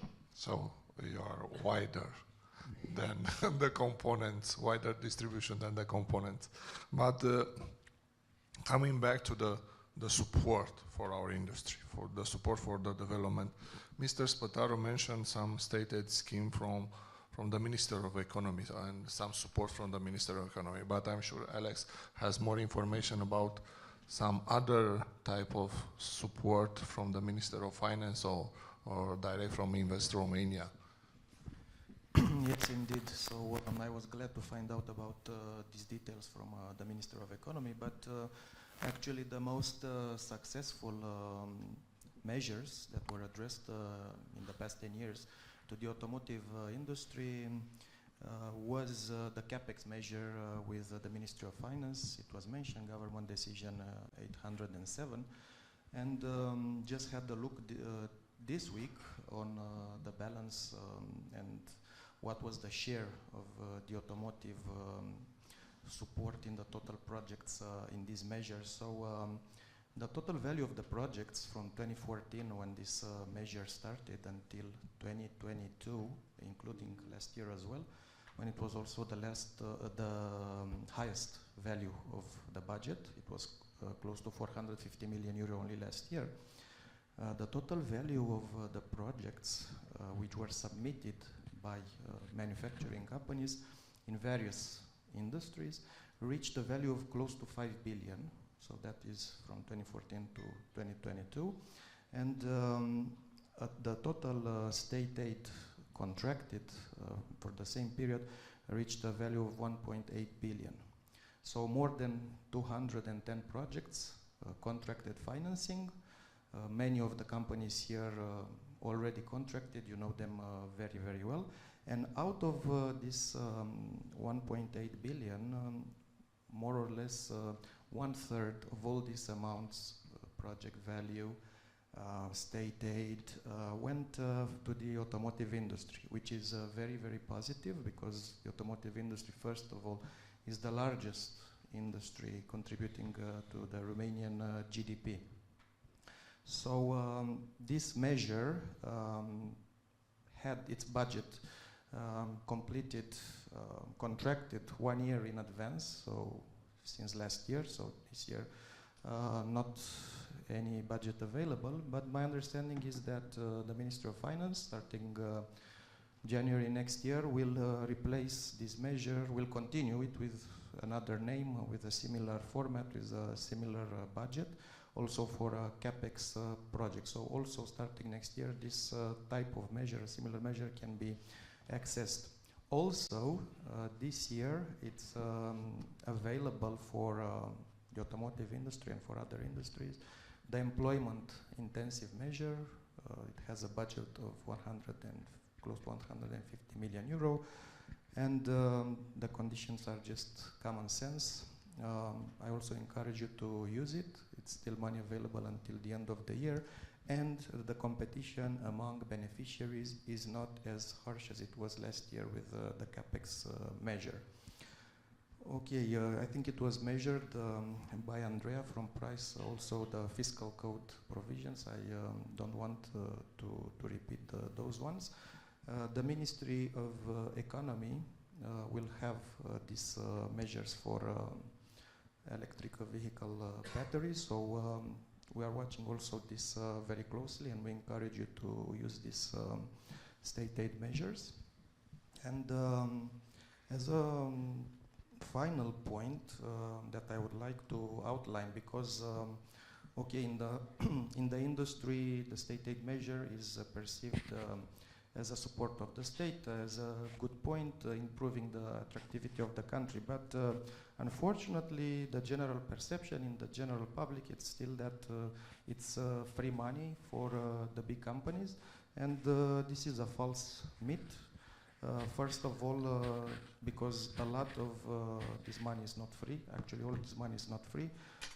According to the studies done by the Ministry of Finance for the CAPEX measure, for €1 of state aid in 5 years, they were paid €2 of taxes. So where is the free money then? And for the employment-intensive measure, for €1 of state aid, close to €4 was paid in taxes in 4 years. So this is not free money, first of all. As it was mentioned in the event materials, the automotive industry, by getting the state aid, contributes a lot to reducing the trade deficit. So it's very, very important. The trade deficit was mentioned by Mr. Spataru as well. Creating additional jobs, I think it's another benefit that we need to outline for the general public, and also increasing the local taxes. That's why we see so many local authorities competing to get projects from companies such as yours. Thank you. Thank you, Alex. Yeah, I would like to add something to what Alexandru mentioned. Besides the research and development incentives that I mentioned at the beginning, it's worthwhile mentioning also IT exemptions for software development, because we spoke more about software development today here than about cars in itself. And also exemption for reinvested profit, like companies can use part of their profit which is used to buy equipment or technology used in software development to deduct their tax payable again. So there are 2 other incentives which can be used, and companies should be more courageous in applying them. Yeah, but I also want to ask you one question, so keep the mic. PNRR funds and the other funds, do you have an I'm most positive that do you have an overview on PwC about all these funds available? Can you give us an... Yeah, for the stated funds available for the PNRR, actually, it's not my area of expertise, so I cannot give you a broad idea. But from other experiences that we had also for other industries, we know that many files were applied for this, and companies are seeking to get funding from these sources. Okay, thank you. Coming back to Renault. Please, Christian. Thank you. I will add a word about incentives. So first of all, PNRR, it's not specifically referring to automotive industry. The only connected topic might be the one of installing 16,000 charging points for electric vehicles, which indeed is of interest. But how we say in Romanian, realitatea bate filmul, there is no coordinated action. There is no one entry point, one window person or one guicheu to deal with this topic. If you ask, it's how to say, it's managed by several entities, so there is not only one vision which can guarantee the best speed of doing that, of installing charging points. And in respect to this, sorry, the minister left, there was an example of a very good program called Electric Up, financed via the economy ministry and then the energy ministry, about installing charging points, and many companies did that. I discovered one resort in Odorheiu Secuiesc this weekend having such charging points. I will not say the name, but also an important number of our representatives, our dealers, applied and have now charging points. So that's a topic. Even this topic can be interesting if we can do something more for working in Romania for it. Because currently these charging points, borne de încărcare, are imported. Some years ago we did. Our engineering division, Renault Technologie Romanie, did a project with a Romanian institute, and we developed a project of charging point made in Romania with a different cost and same quality. But unfortunately, this was a good intention. So maybe with so many semiconductors and expertise, we can contribute to such a, how to say, easy topic comparing to what we are doing today. Then, Finance Ministry 807, yes, it was a good scheme. It helped a lot automotive industry for greenfields or for diversifying the production. Our latest date project is the introduction in production in Romania of a new big SUV, Bigster, which is supported by state aid because it's a new project. It's diversification of our production. But now we have to wait for a new scheme because funds for 807 are over. Then our funds for R&D, mostly European funding. For this, most of the thing I can say, it's about timing. Doing a project with funding, it's a competitive way of attracting activity in Romania only if you can apply when you need it and get the, how to say, the evaluation, the answer of authorities very fast. I think it's enough, but maybe let me thank you, Alex, for how to say, our very good relation during the years, and maybe let me ask you to say one word about competitiveness and attractiveness of Romania today and tomorrow, considering that what Christian said is that the model we used when we came as large companies to Romania is not valid anymore, and we have to be very careful because the industry is moving very fast. We are living very important major transformations, and if we are not together careful to keep Romania competitive and attractive, it's very simple. The job will be done elsewhere. Thank you, and please, Alex. Thank you. So I mentioned a bit earlier about what investors are actually looking, and the first thing starting last year, it's still the stability part. We discussed, Mr. Spotaru, Christian from Continental mentioned the stability and the transparency. Still, these are the most important factors. Investors are first and foremost interested about political stability, economical stability, and monetary stability. So, Romania has been just recently in March confirmed again by Fitch with positive outlook for its long-term debt, and this went from negative to positive outlook, so which is a very good improvement.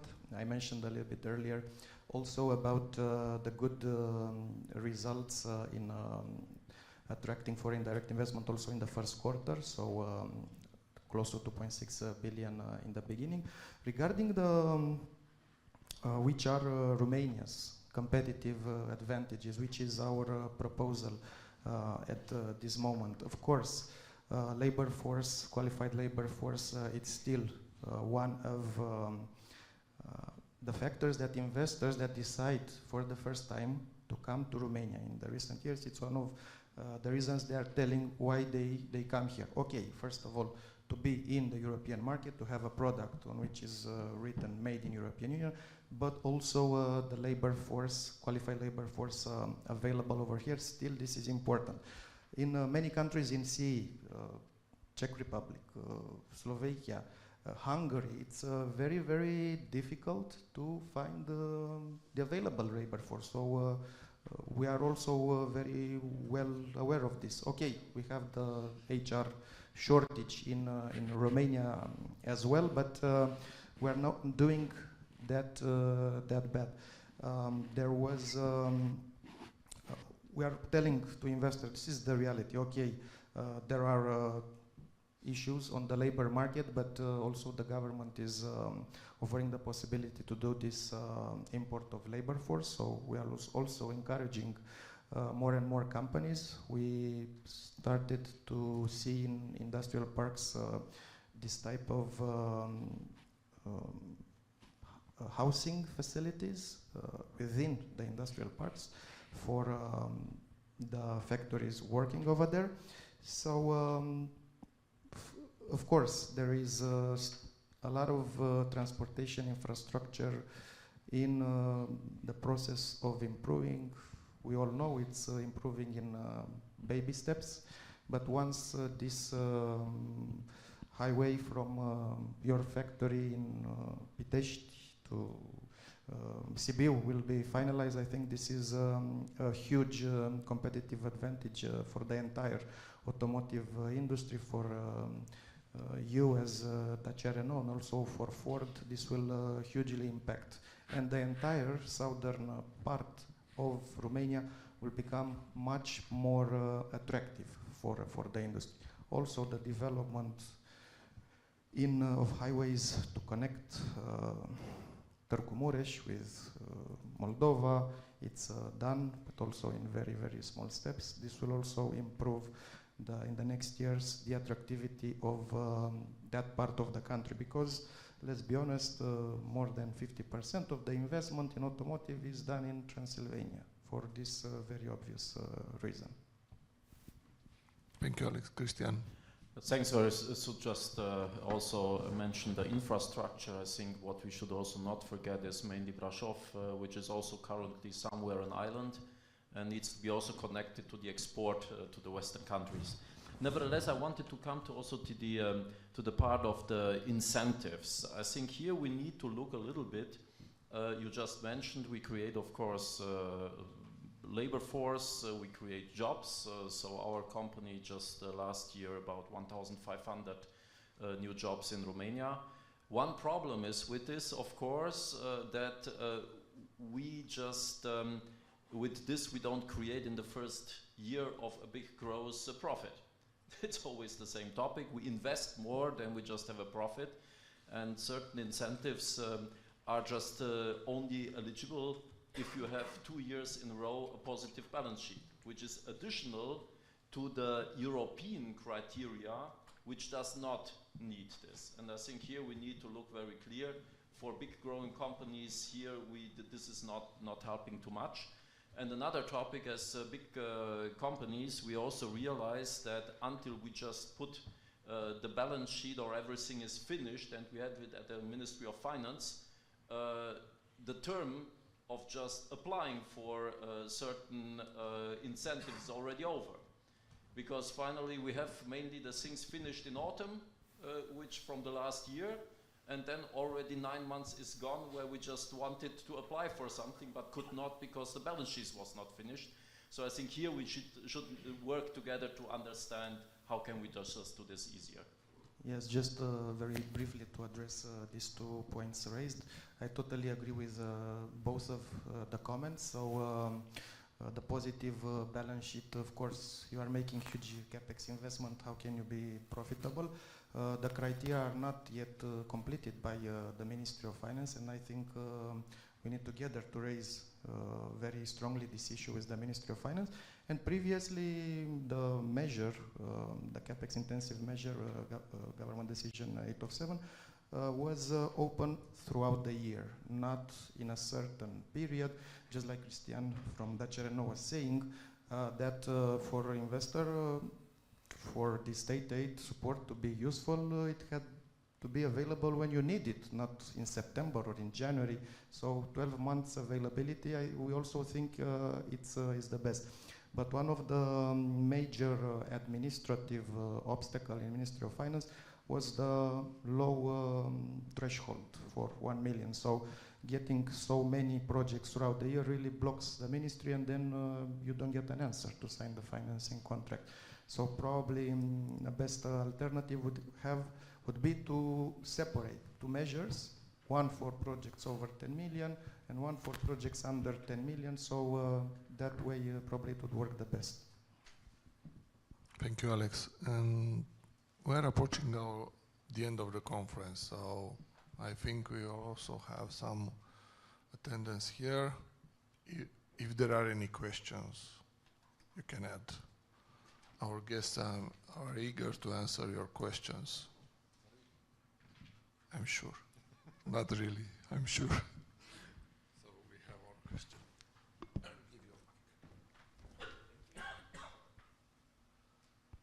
This is on. Hi. Hi everybody, thank you so much for your thoughts. My name is Iulian Arabagiu. I represent Sensidev. We are a Timișoara-based software company. So I have two questions. I'm going to keep it short. Everybody wants a break. First of all, to all the panelists, what would you identify as the major roadblocker against bringing more battery and semiconductor building facilities to Romania? And to Mr. Mitroi, do you at any point see an increase in Romanian investor appetite towards hardware building startups? Thank you so much. Alex, you can start.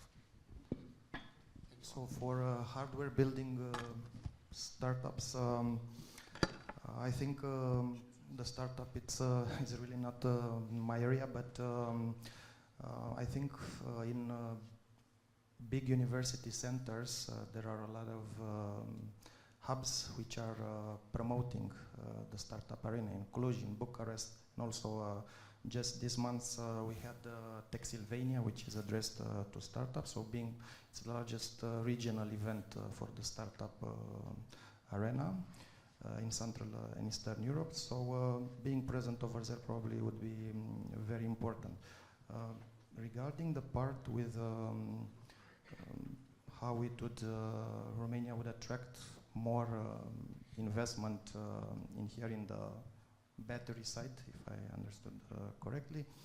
There were a lot of projects in the past few years in this area, and of course other countries proved to be more competitive.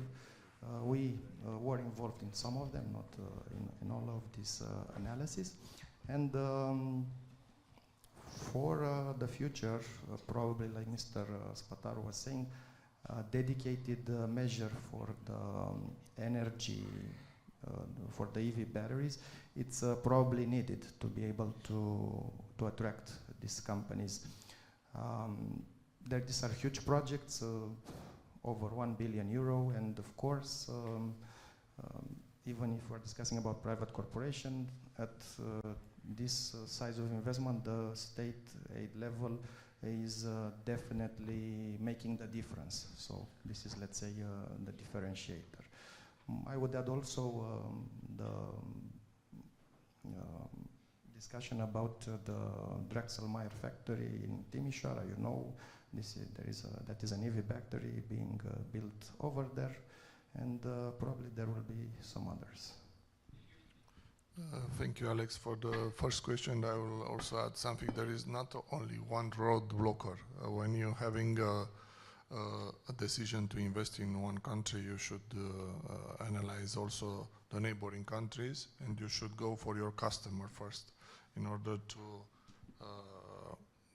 have the best facilities, to have the best prices on logistics, to have the best conditions on labor force, and etc. So we already talked about some projects in the battery plant facilities, and there are ongoing.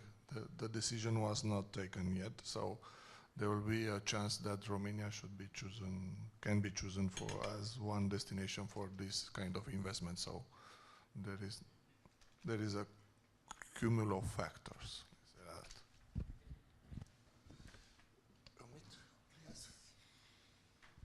Thank you. Ümit Batmaz from Dacia for After-Sales. I will have two questions for first Christian related to the software development, because we are facing a lot of challenges developing batteries and so on. Good things, but we need also software for battery management systems, but also related activities. Do you consider that in Romania you will be developing battery management systems and related activities? First question. Secondly, in fact, we heard a lot about batteries, but batteries manufacturing is not enough.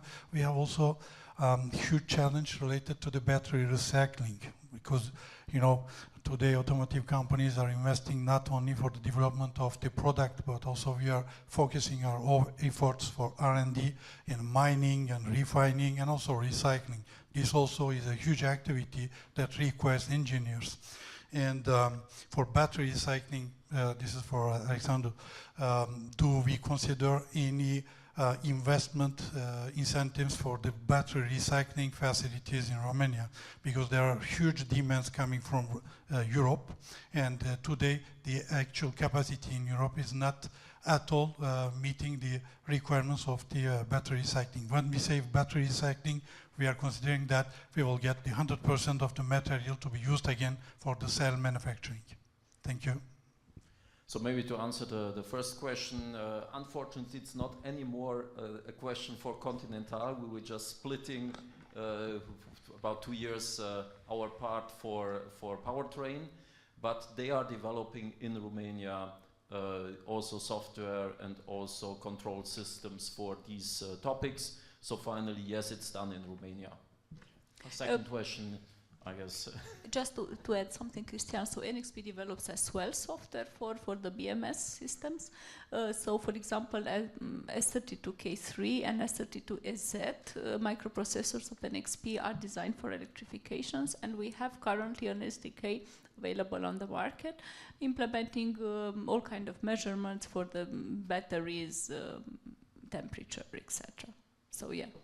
Tobias, please. Just to add from our side, what we develop here in Romania is the connection of the battery to the cloud. So we are enabling with our concept that we get the data out of several cars, the conditions of the battery in the cloud, to use then AI or algorithms to come back with some kind of additional features, as well as a state of certificate about the conditions of the battery, to learn out of this, because this is still the starting point. A lot of companies are somehow developing also their idea about what kind of indicators you need to track to really be able to see the conditions of the battery.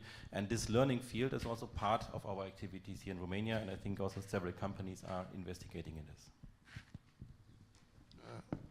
Alex, the answer. Okay, if I understood well the question, how the government is financially supporting these projects in EV batteries, right?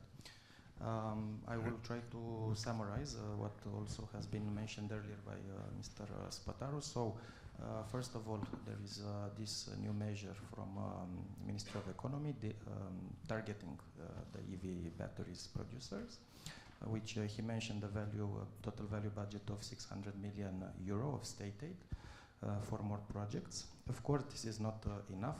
We're discussing about large investment from the battery producers. And the most important measure of support is the so-called individual state aid, which is a dedicated type of state aid dealing with very large projects. And the government has recently proven his ability to deal with this kind of individual state aid in the Nokian case. So there is some, and previously with other companies. And that is another option. And thirdly, I would mention the previously discussed measure, government decision 807, which will be transformed into another measure with a similar budget of about 150 million euro per year. So this, I would think, would be the main pillars for this type of projects. And for recycling batteries, there is no scheme dedicated yet. I don't know. For battery check recycling. With Ministry of Environment, I really don't know. Okay. Okay, Minister of Environment. One last question, please. Yeah, I'm from Wipro here itself. My question is more around in terms of, everyone mentioned, there were a couple mentions about HR shortage, right? In terms of resources not being available. As an industry, what would you be doing, or what do you suggest beyond just inculcating some educational institutions, some programs and everything? How could we retain that workforce here? Why is that workforce not willing to stay back in Romania, and how are we addressing that? I'm not sure whether it's really a topic of retainment. I guess currently we are in a situation showing capabilities and to just show a way of career development in Romania, that the topic of leaving people is not anymore a topic. But as I just mentioned, only Continental was just growing last year with 1,500 people. So just the question of getting enough for local growth. We discuss about attracting new companies, investing here. So we want to grow more. And this is a topic of just having more people also here available.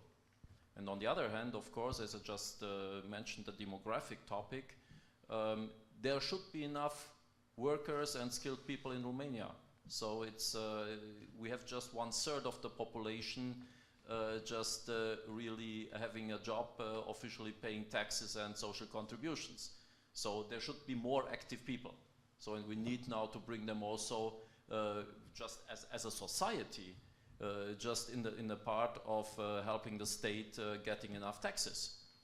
So I think this is also a clear, a big challenge for the whole Romanian society, just bringing more people active into work.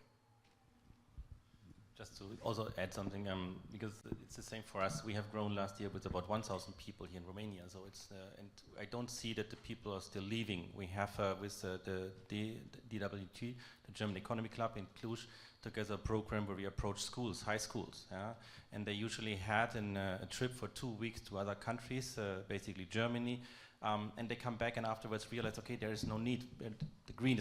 The grass is not green on the other side there. So we don't see that the people are tending to leave Romania anymore. I have hired a lot of people coming back to Romania. So I would say this trend is not, at least not visible for us, that this is still a topic. It's really more like Christian said, if we have just 1/3 of the people really working, this should be the major point to look how we can get them into real work activities again. We were talking about how to get people from other countries to Romania to work here. I don't see there the need. We have not yet established the potential, what we have here inside Romania, instead of going to, I don't know, India, Bangladesh, wherever to look for other people to come here.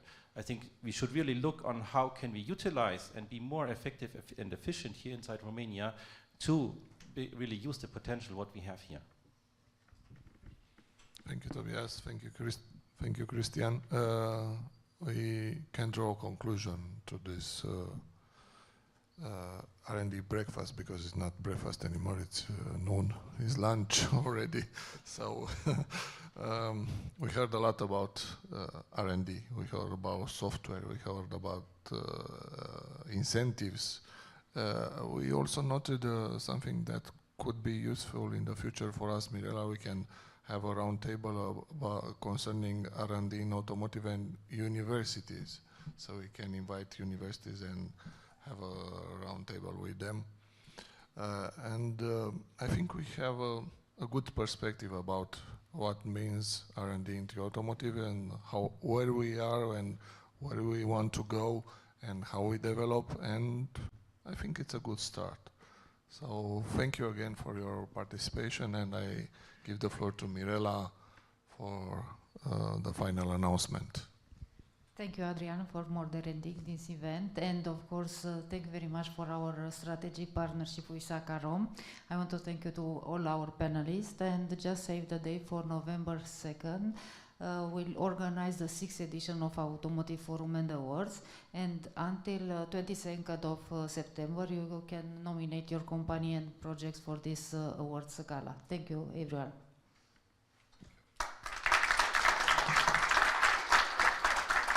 We invite you now at the lunch. It's lunch. It's like What if dreamers never became doers? Where would we be if limits were never tested? Who says we shouldn't challenge what's possible? Or leap without looking? What if humanity's biggest questions were inspired by one thing? The belief that tomorrow can be better than today. What's your ambition?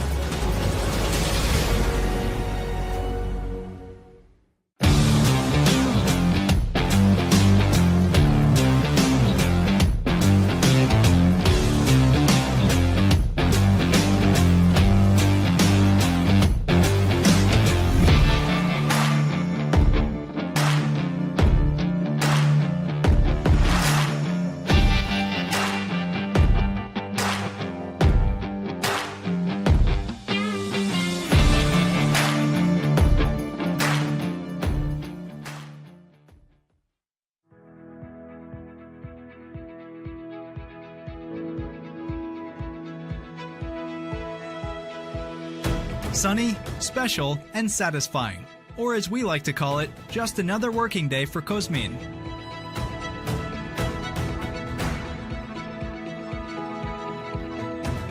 Brimming with the latest mobility technology and a desire for a better quality of life, the place seems to have brought the future and present at the same point in time, in a world that reflects the way people think and work, connected and focused.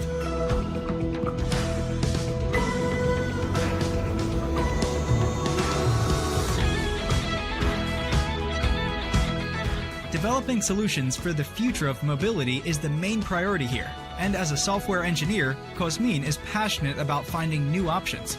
No matter if we are talking about automated, electric, or connected mobility solutions, or about the latest sensor technologies, electric powertrains, or engine control units, software engineers like Cosmin work hand in hand with hardware and reliability engineers to develop safe and inspiring products.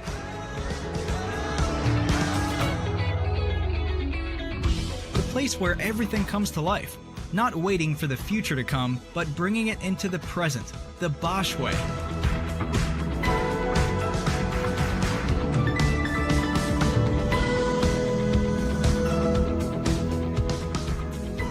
The constant synergies between development and production make it vital to have part of the team located at the Bosch Cluj plant. Because a team is only as valuable as its members, each and every one of them.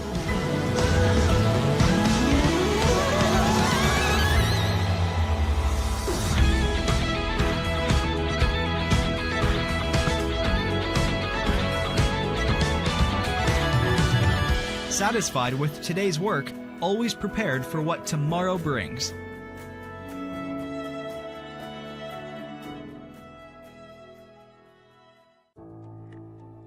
The world is facing bigger and more challenges every day. With our semiconductors, we are part of the answer to many of these challenges. Our innovative products are creating sustainable value for society by enabling key trends such as electrification and digitalization. We are everywhere. You may not see us, but we are always there, making life easier, safer, and greener. Our microelectronics contribute towards energy efficiency, making it possible to achieve more with the same or even less resources for a sustainable future. Semiconductors are at the heart of the transition towards green, safe, and smart mobility. We make mobility electric, connected, autonomous, and user-centric. We build trust in a connected world with robust and future-proof security solutions. serving a wide range of applications, from consumer devices to industrial applications and connected vehicles. We make the IoT work by developing solutions to smartify everything, from devices and homes to factories and cars. We are the link between the real and the digital world to create a future worth living for all of us and for the generations to come. Infineon, part of your life, part of tomorrow.